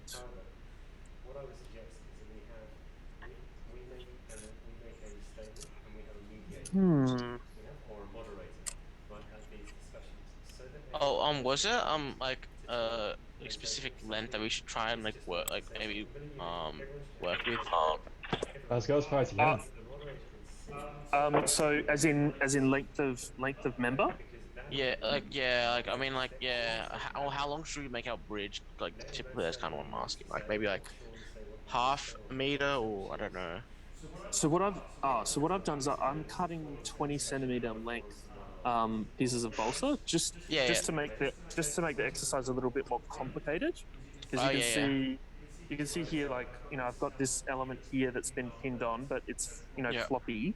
So I can't rely on redundancy here, because instead I could have a massive piece of balsa just coming out. So that should limit the size of the cantilever just by doing that. Just by setting yourself a maximum length to work with. And then to be honest, it doesn't matter, right? This isn't a competition. It's purely an exercise for you to learn and try and experiment different structural techniques, and to do that with the analysis. So if you manage to get your cantilever to half a meter or a meter and a half, and you think that it could go longer, but you've run out of material, then don't worry about it. It's fun. So all right, okay. So I'm not gonna get annoyed at you if you've only managed to do 30 centimeters, except for the fact that your cantilever looks like this. Here's my 20 centimeter cantilever. Yeah, I'd rather it be something that has some structure to it, right? Yeah. All right. Okay. Cool. Cheers. No worries. Man, these pin joints are going to be a mess. I've got like 4 different elements coming in at once. 5. This one's going to have 5. Maybe I should change this. Yeah, I kind of had to staunch my mum's sewing set to get the pins. I'm sure she appreciated that. Does she know? Not necessarily, because it's just sitting in the cupboard. Okay. Does she use it much? Not really, no. So it's alright. Yeah. It's because it kind of just sits there, like until we actually need it. That like I just kind of scrapped it. Right. So when she goes to get it next time and it's missing a whole bunch of pins. Not my fault. What? Okay. Just make sure you replace those pins, mate. Yeah. I will. I don't want angry mums coming after me. To really get together and feel that there's something more than just the work attached to our relationship.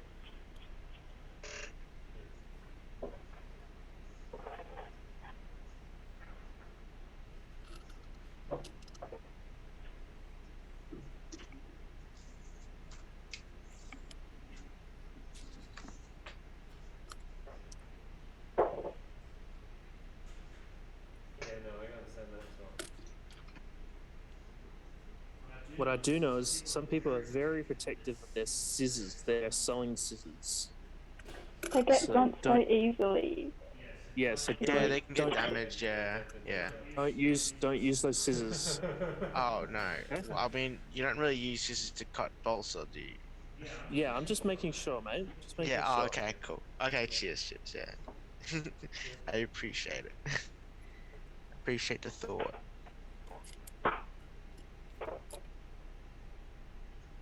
Exactly. Yeah.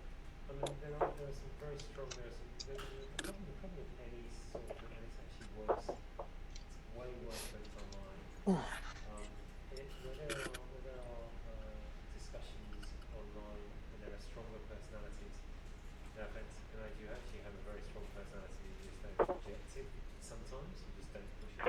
You do in other areas, definitely, but in certain areas, I think some forums you feel like you need to kind of pull back a little bit. But there are some people who literally embrace that full opportunity to really push their opinion and push their philosophy, their agenda. The problem is that when you've got you're not sitting around a table, you can't see each other's faces, right? You can't gauge how people are feeling, and you know you can't stand up, slam your fist down on the table and say, "Oh, it must be her," right? Generally, and this is unfortunately where we are at the moment. I actually think it's and I hate to be over positive about these things, but I actually think it's incredibly embracing. It's a real opportunity to, I guess, challenge yourself in a forum that is way more alien than we used to. We're just sitting around in a group and having a beer or a glass of wine or some cheese and just chatting about stuff. We're not able to do that. I'm looking at both of you on a screen, so I can see your faces, which is great. Andrew, is the assignment structure still the same as it used to be? So assignment 2 will be about the improvement of the structures, and then assignment 3 is the stadium? Yep. Oh wait, we're making a stadium? Stadium roof. Okay. Oh, okay. Alright, I was gonna be like, we're making a full-on stadium. That would be actually pretty cool. Yeah. I'll be like, that'd be a lot of material. It's a lot. Look, yeah, it's the whole building itself is quite from a structural perspective is quite complicated. But if we just focus on the roof, even the roof can be complicated in itself. Yeah. But we'll just focus on the roof. Oh no! Oh, I made a bad cut. No. So sad. Plus, I've got a bit of experience with stadiums, so I quite like designing their roofs, so I've also picked something that I'll enjoy. What's your experience? I've worked on I've worked on a bunch. I've worked on Sydney Football Stadium, which is getting constructed right now. Nice. We were doing.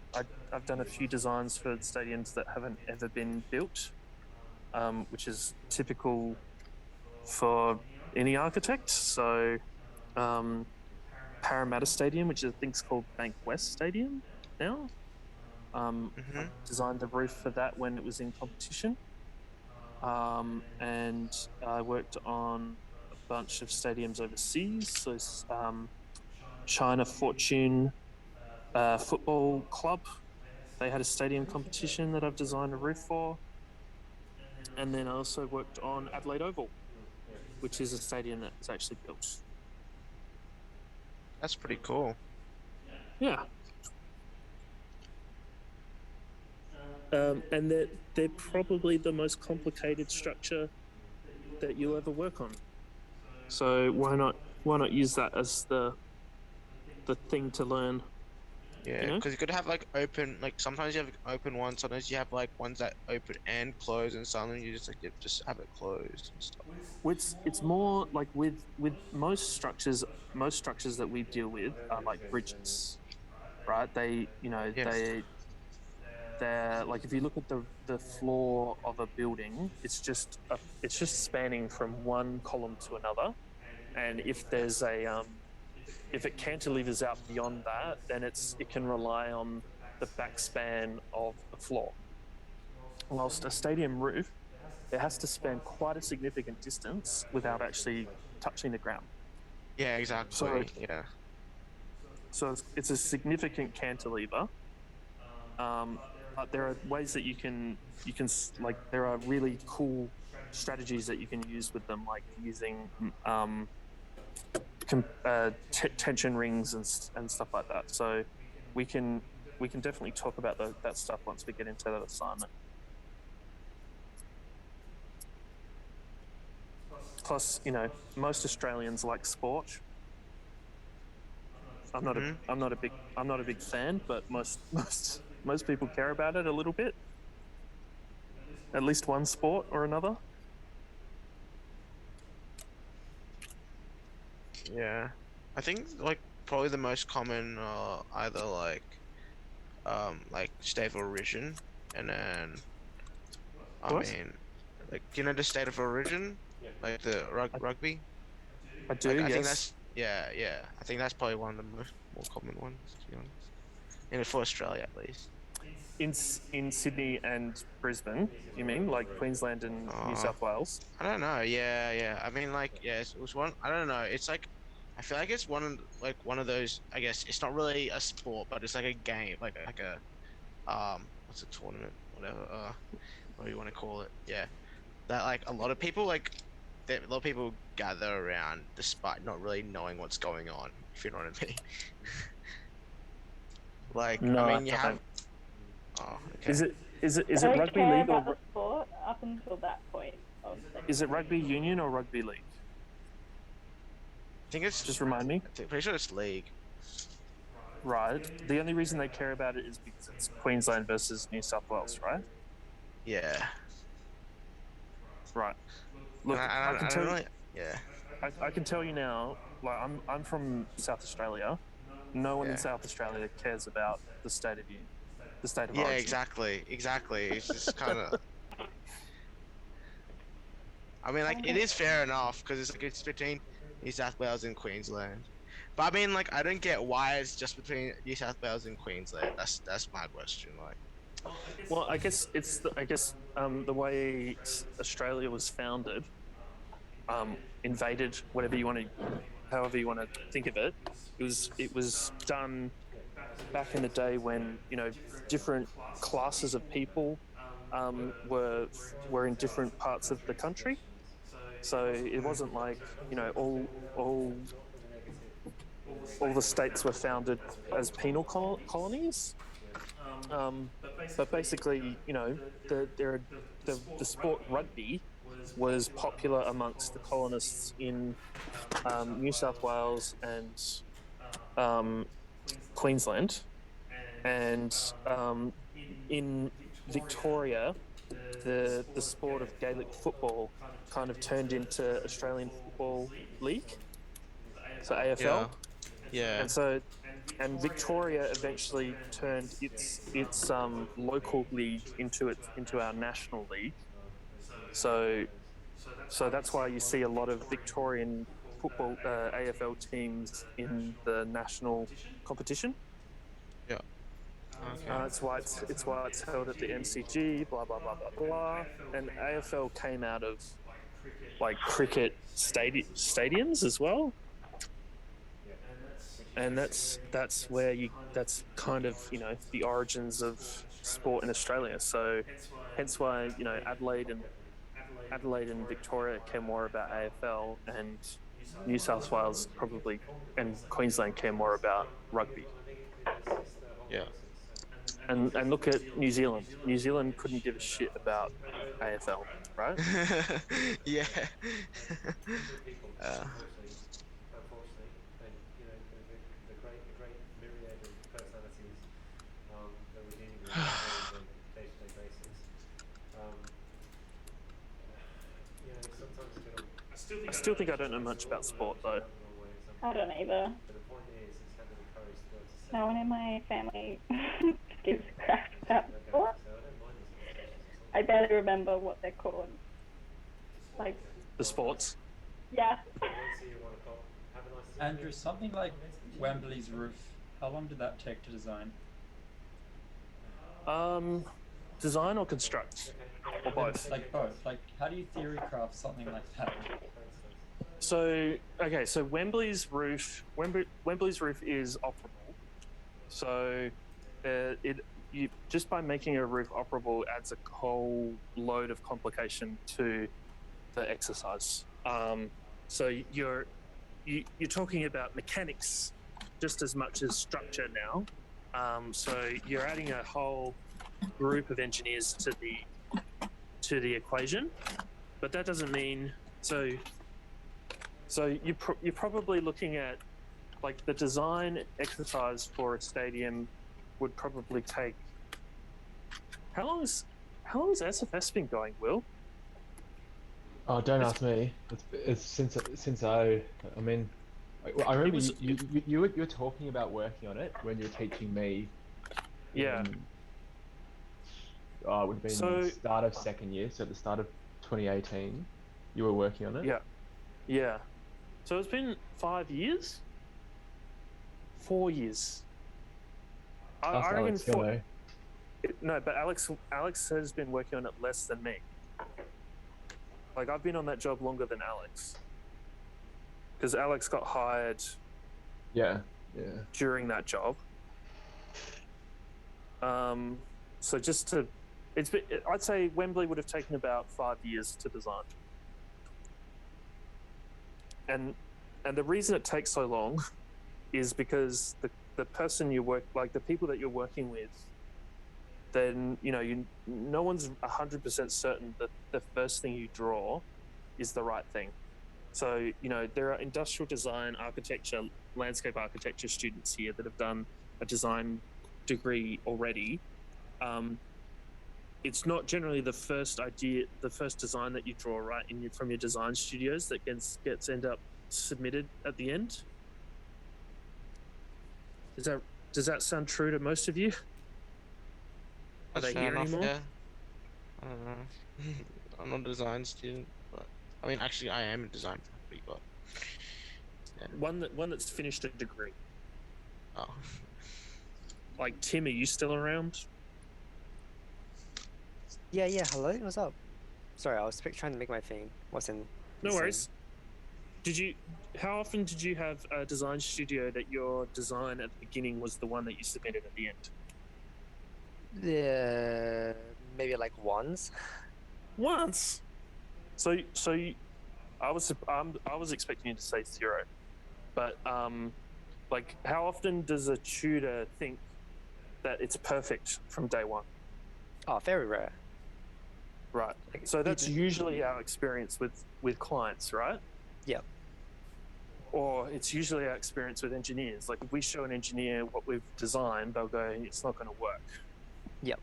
And then we end up with a discussion on like how to actually how to make it work. So, that 5 years is just politics almost, and then construction. Yeah, fair enough. Yeah, basically, yeah. Whoever was asking that one. I do have another question though. Keep you busy. Yeah, sure. Did you hear about the earthquake this morning in Melbourne? No, I didn't. Oh yeah. Earthquake in Melbourne. Nice. And like when we were talking last week about designing for possible events like that, like in Japan they design their buildings specifically for earthquakes, but like what happens if a big earthquake hits like Sydney or Melbourne? Have any of the buildings been designed to withstand that? Yes, they have. So in Sydney, at least, there was a big earthquake in Newcastle several decades ago, which has put in place various seismic regulations for structures in New South Wales. And it's not like engineers in Victoria have been unaware of the seismic activity in Melbourne. So just without having to go look up on Google or YouTube or whatever, was there anything catastrophic happening in Victoria because of that? Like, did people die or did buildings fall down? I think one wall fell. One wall fell. Yes. That's pretty good. From what I've heard. That's pretty good. I know one of my mates in Melbourne, like one of the buildings fell across from her. So a building did fall. Like it kind of just, yeah. And was it an old building or a new building? I'm not quite sure. I'm really not quite sure because she just sent a very vague video. Right. Okay. Yeah. So that's the thing. So old buildings are probably not going to be following any sort of like seismic code that exists in Australia, whilst the newer ones will. So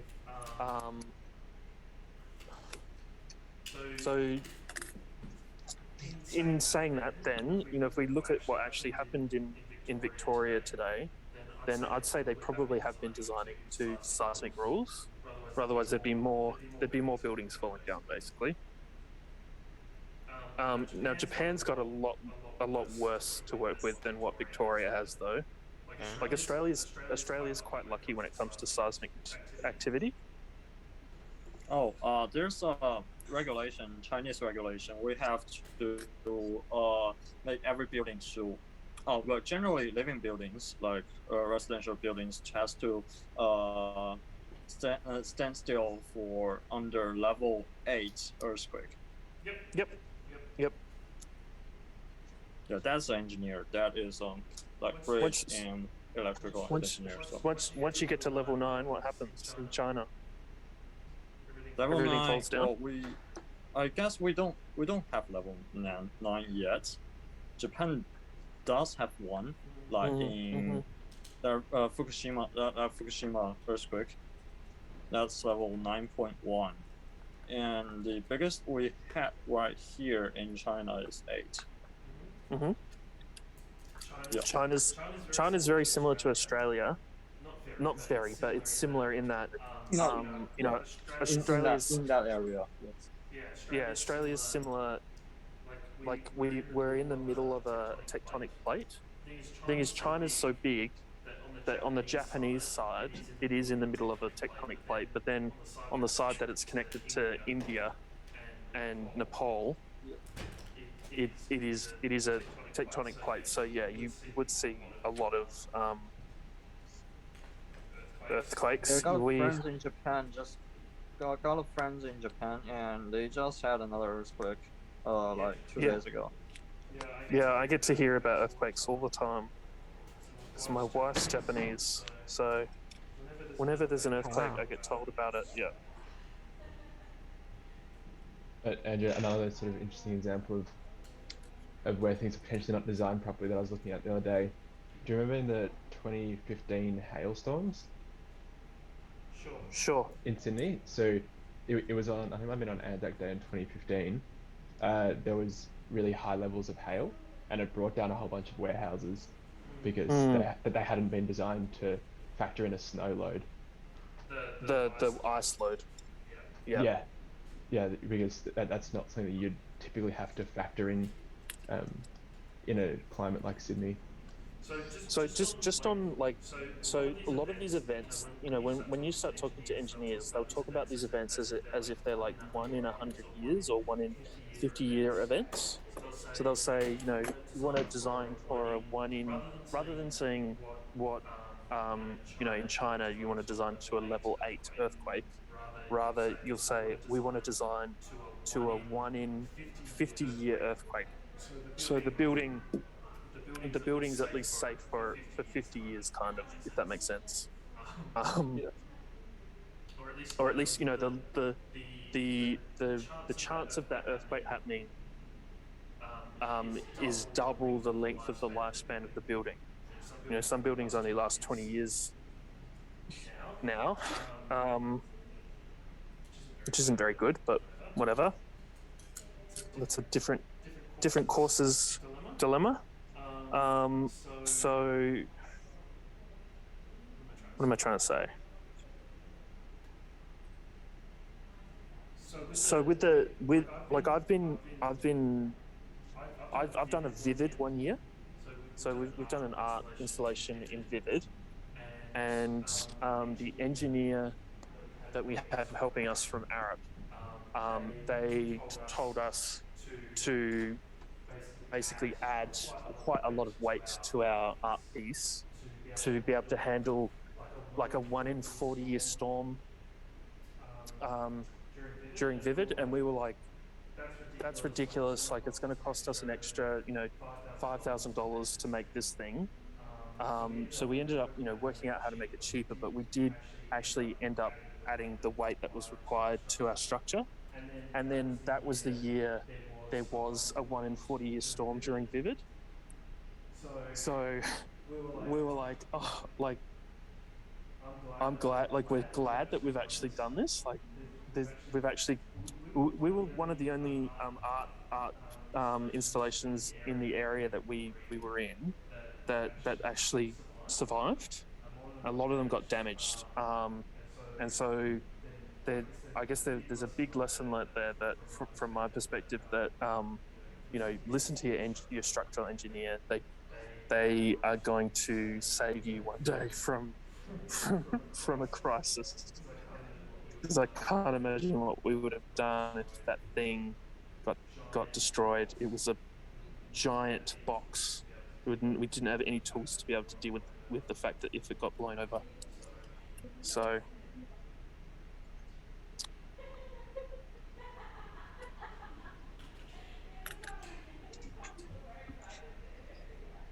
Is that someone's laughing? that's our administration assistant. She's on the phone with someone.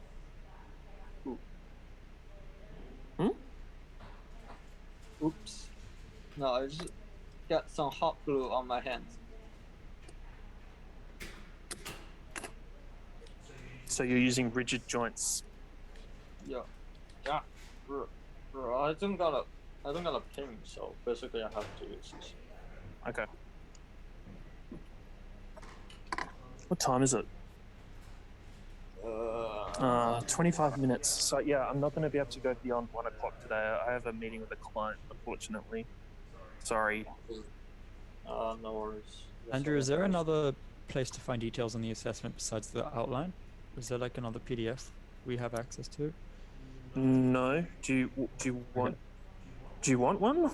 No, I was just asking. Okay.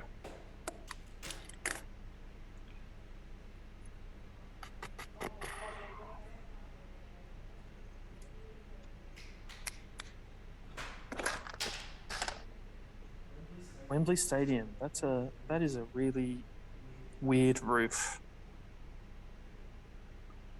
If anyone is interested, you should go have a look.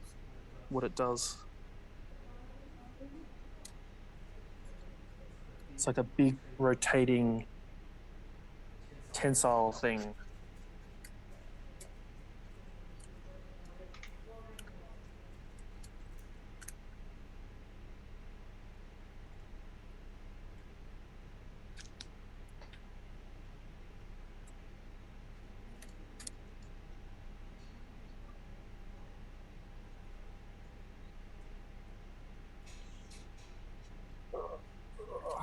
Okay, great.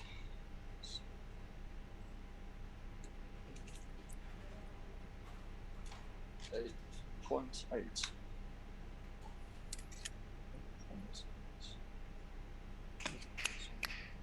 Ah, no. Please. Not possible.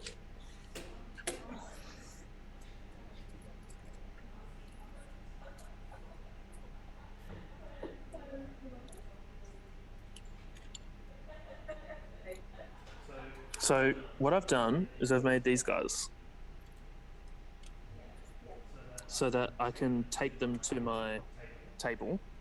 So I'll just tape them on or glue tack them on, and they're made in a way you can see there's like a little sandwich piece, like 3 bits of balsa sandwiched together, one with a little gap in it. So that way I can, once it's taped on, I can put my members, slot them in and pin them into place. Cool. So I've made 2 of those, and my plan is with this thing that I've got to basically slot that in and pin it into place onto the side of the table. And so I think I'm going to add one more section onto it and then pin it up, because that'll get me to the end of the lesson. Oh, I've just fucked up my truss as well.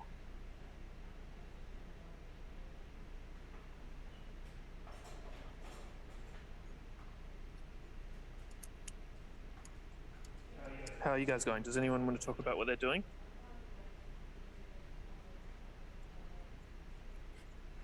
I'm trying to actually follow a bridge design instead of wing it, and because I winged it the past 2 times, they've been absolute failures. So when you say follow a bridge design, like you're looking at an existing structure and trying to learn from what they've done? Yeah. Cool. Is that all right? Yeah, there's nothing wrong with that. Okay. That's generally how everyone. That's what learning is all about, right? Learning from other people's decisions. I'm still using pasta though. Ah, yeah. So, are you looking at other people's pasta bridges, or are you looking at real bridges? No, I'm looking at real truss bridges and trying to make it with like bundles of pasta for beams. Cool. Cool.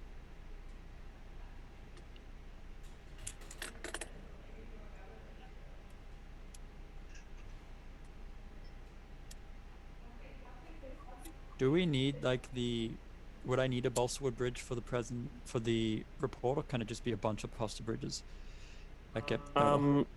It's up to you, man. If you look, it's going to make it harder for you to do a better report, because you're not going to have the ability to do things like pin joints. But one thing that will save you from that is if you use cotton on your pasta bridge. So as long as if you're using cotton on your pasta bridges, then that'll at least give you some complexity to talk about what's going on. Yeah. I mean, by using a cable of some form, you've got a pin joint, right? Because you kind of have a pin joint at the end of your cable, so that sort of that kind of kills 2 birds with 1 stone in terms of getting a complex design. Yeah, every cable is a pin joint, even if you've got a rigid joint at the end of it, because the cable is floppy. It deals with it in one way or another. What about the bridge I made last week? What about it? That has a cable on it, right? Yeah. Yeah, exactly. So, so do I assume that's a pin joint? What do you think? yes. I guess that's a yes. And why? Why? Because it's a cable, right? So cable is a dot point connection. Dot point connection means that's actually a point. So the string itself and the cable and the panel connection is connected by a pin basically. Yeah. Is the cable was the cable allowed to rotate relative to the member that it was joined to? Then yeah, it's a pin joint. Yep. Oh damn! I We guess I use got my we hands use the full. word, look, we're using the word pin joint, by the way, to describe quite a lot of different types of joints. I guess the key thing is that it's a rotationally free joint. Oh. Okay. Oh damn! I guess I got my pencil stuck in the buzzer.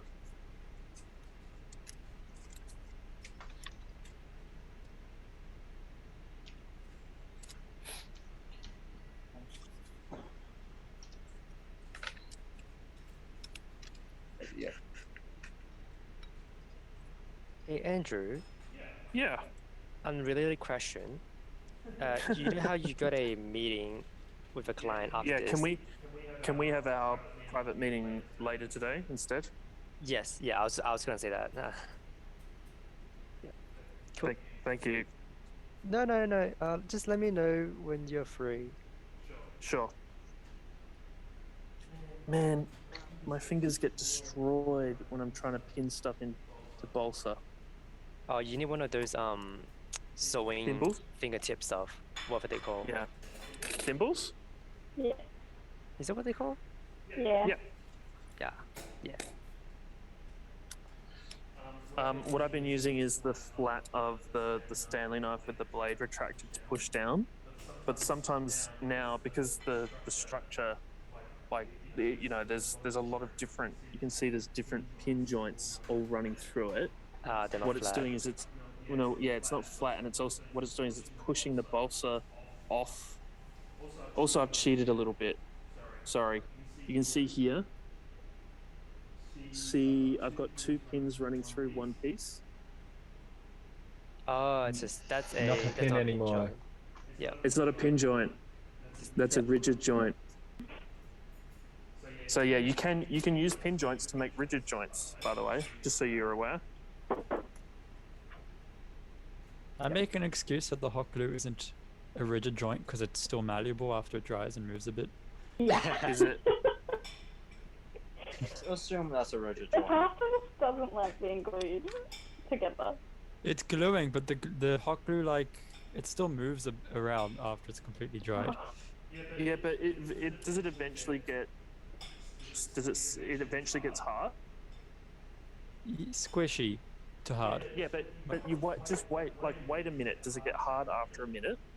Yeah, it does, but it's still malleable. Like, it's still, if you move the pasta between, if I've glued two pieces of pasta together, they still flex at the joint. Wait a second. Are you hot gluing pasta? Yes. There is a possibility that pasta doesn't actually glue it because hot glue actually glue things by cooling down. You might be cooking the pasta. No, it's working. It's staying together. You might be actually burning it. I'm not trying to make. Basically, and it still just it doesn't. Yeah, I think tape. It seems like tape was the best option. I'm doing pasta. both. I'm Yeah, gluing and then cooking and gluing. I'm doing glue and then tape. I don't care if my bridge is burnt. I just care if my bridge is strong. That's fun. Yeah, burnt bridges normally don't matter when they're made of pasta. But a cooked pasta bridge is a very different question, you know? Yeah. Okay, here's my goblin-nosed cantilever. I know it's going to stand up because it's already supporting itself already.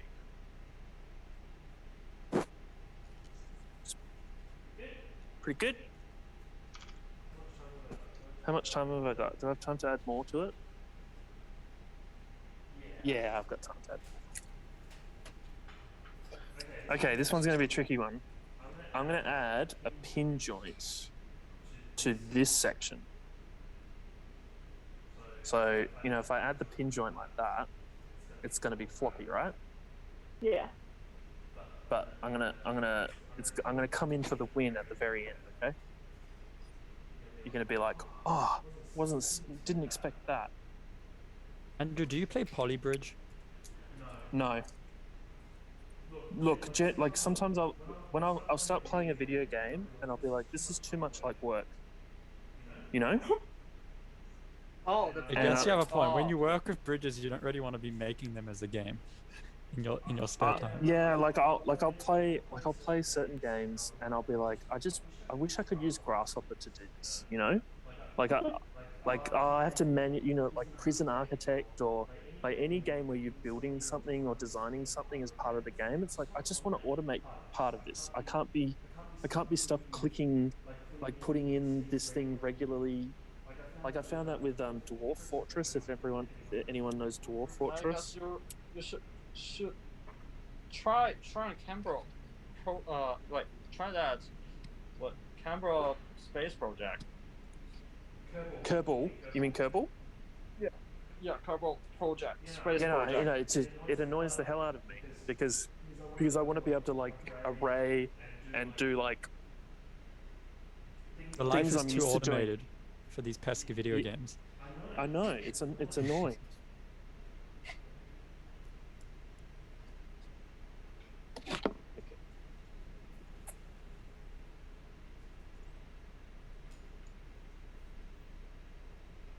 Like, I get sick of doing drawing sometimes because I just want to code it, you know. I guess if Polybridge and Kerbal Space Program were parametric, then they wouldn't be games at that stage. They would just be. They are parametric though. Oh yeah. They just don't give you. They don't give you the. Calculate. I got a space program, calculator, and also some kind of a DV calculation. Like I don't if you know Dwarf Fortress, it got to the point where I was getting into Dwarf Fortress that there was like a plugin that lets you create like a CSV and import designs into the game through the CSV, and then I was programming Grasshopper to create like little Dwarf Fortress designs to then put them into the game because I just couldn't be like it would have taken me more time I think to do that than actually just play the game, but that's where the fun is, you know, for me, is solving those weird little problems. I guess you make it wrong. That's the wrong way to enjoy that game. No, it's not. Yeah, it's fun. It's fun. It's true, but it's my way of enjoying the game. My friend used his info systems knowledge to code a cookie clicker plugin, so he didn't need to press the mouse button. Yeah. Yes, I've heard about the fun that you can have doing cookie clicker and coding how to play it. Some people are addicted to cookie clicker. I don't understand it.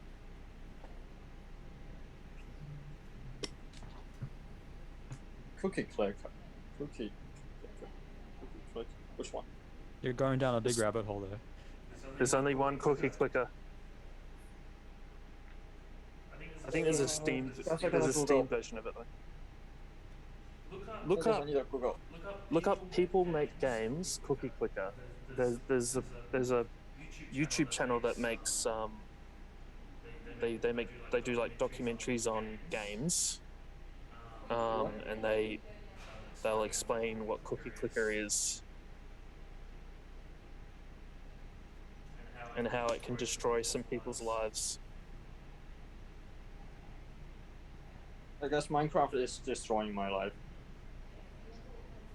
Yeah, so yeah, Minecraft's a really good example. I was playing Redstone, so we're making a cantilever. Making a cantilever is fine, but just no. Someone asked a question and I can't read it. Will, Or can you to- answer that question in chat? Walter just asked if we're making a cantilever bridge. There's a difference. We're making a cantilever. Yeah, just a cantilever. So it's just fixed on one side. So if you Okay. a cantilever I bridge thought we were is making just a cantilever bridge. a cantilever. Look, that's fine. I mean, Don't. Who is it? all right then. I'm just gonna continue. It's fine. It doesn't matter too much. The thing with a cantilever bridge is that it's actually just two cantilevers that meet in the middle, and they have a a light platform, and they're not actually structurally connected. So it would be no, like, you are technically making a cantilever. You're just making two, right? Okay. Right. Okay. So that's fine. Guys, any emergency solution for if you touch the hospital's nozzle? Don't touch it. Put your hand up. Run your hand under cold water, not ice. Not Yeah, ice already water. doing it. Yeah. Already. Just cold water, not ice water. And do that forever. I should just wear the glove. Oh, damn it, I just got my glove on the right hand side. Damn it.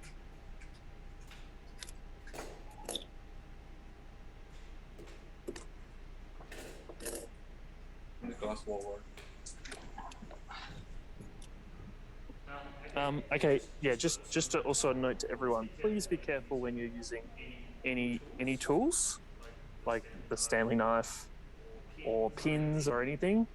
They are things that definitely don't care about your skin or your flesh, stuff, blah blah blah blah blah. Should just. Damn it. Should just wear the glove.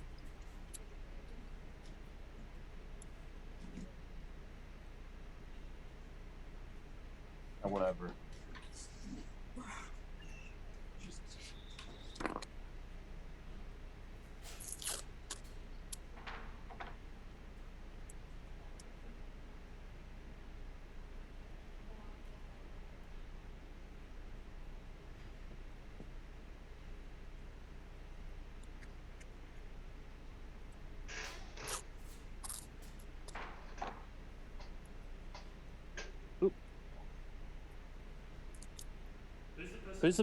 Who are the people making cantilever bridges?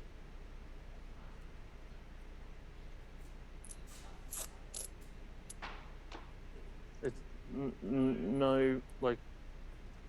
no stress. Just wanting to know. Is it Megan or Genevieve, or I didn't catch who it was. I just heard a voice. All good. Okay. It's no one. No takers.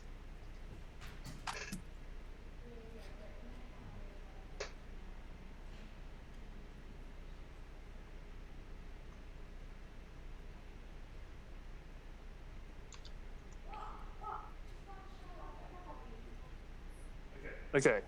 So let's see where I'm going.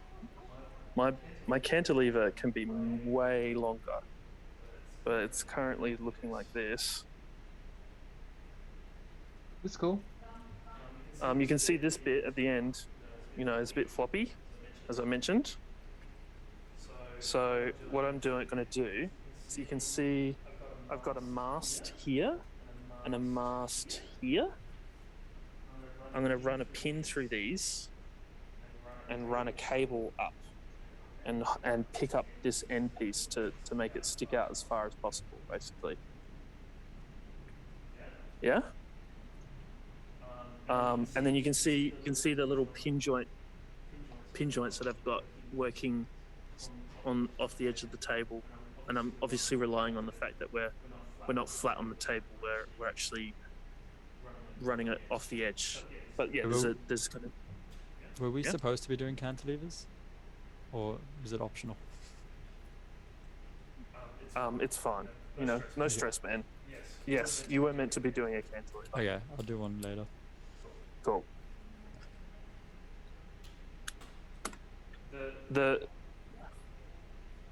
Yeah, you should be all right. Look, a bridge is just a cantilever with a little connection in the middle, you know?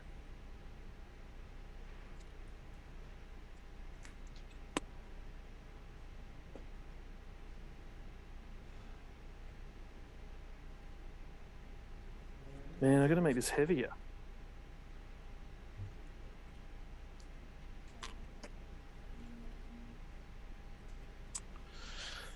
Hmm.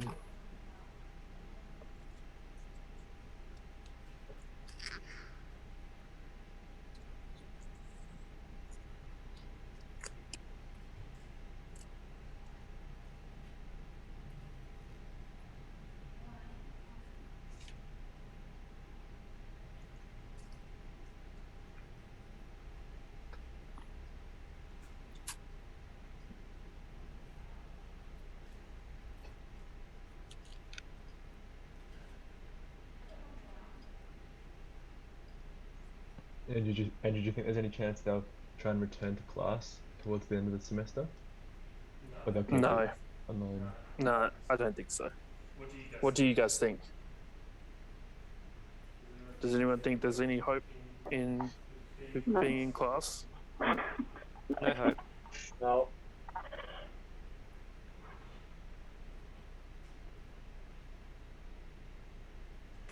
I think also, you know, universities are quite young. You know, the people in them are young, and so the likelihood that people are vaccinated is lower. So We got old professors, so not really. what do you mean? No, not you, not you. I mean, like, we got really old professors in uni, right? Like 80s or even Yeah. 70s, 80s, 80 years old. They're old men. Yeah, but the majority of people going in are students. You know, one professor versus, you know, potentially 100 students per class. Yeah. So Is that a the good- majority. No, what I mean is that 80-year-old professor is probably vaccinated. They were able to get a vaccine in Australia a long time ago, whilst you know the 18-year-olds here are probably most of you aren't. Amanda's laughing because she's not 18. I'm 18, but recent-ish. I have my first dose. Right. Yeah, you've just recently got it, right? Yeah. Yeah, and that's also you're also in an LGA of concern. Yeah. So you should have got it. You know, it's been prioritized for you. So yeah, there's yeah. I don't think the uni's going to open up because the population that we're talking about is a bit of a complicated one.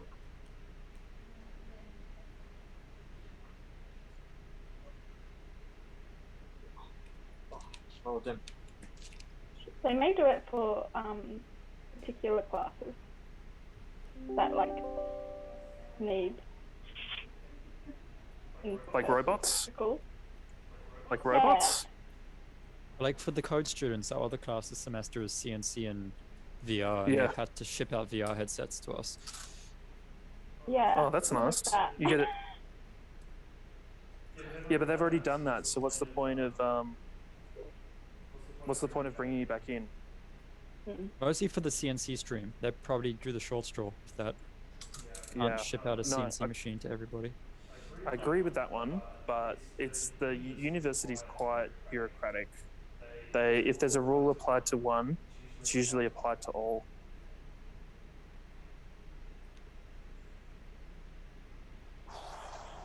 Okay, I'm gonna have to add weight to this, or otherwise the.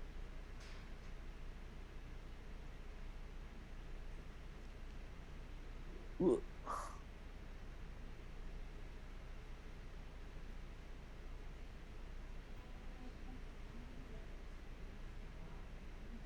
Okay, it's 1 o'clock. I've got to go. And just to show off, there's the cantilever. Ooh, So nice. you can see the cable, and then because the cable has more tension in it, it was actually pulling the cantilever back. So I've had to add a weight to it just to make it actually stick out. So I'd say We're that's not probably. putting anything. We're not No. like, you know how we put like weights on our bridges? We're not putting Yeah, anything on them. You don't need to put a weight on your cantilever. Okay, that's good. Cool. Okay, see you guys. Right. Thanks, Andrew. Yeah. See ya. Yeah. Oh, guys, any Yeah. chance Thank to you. reduce the burning pain? What's that, Jack? What did you say? Any chance to reduce the burning pain? I mean, I just got burned by the hot glue. Just stay under the water. Keep running water on it.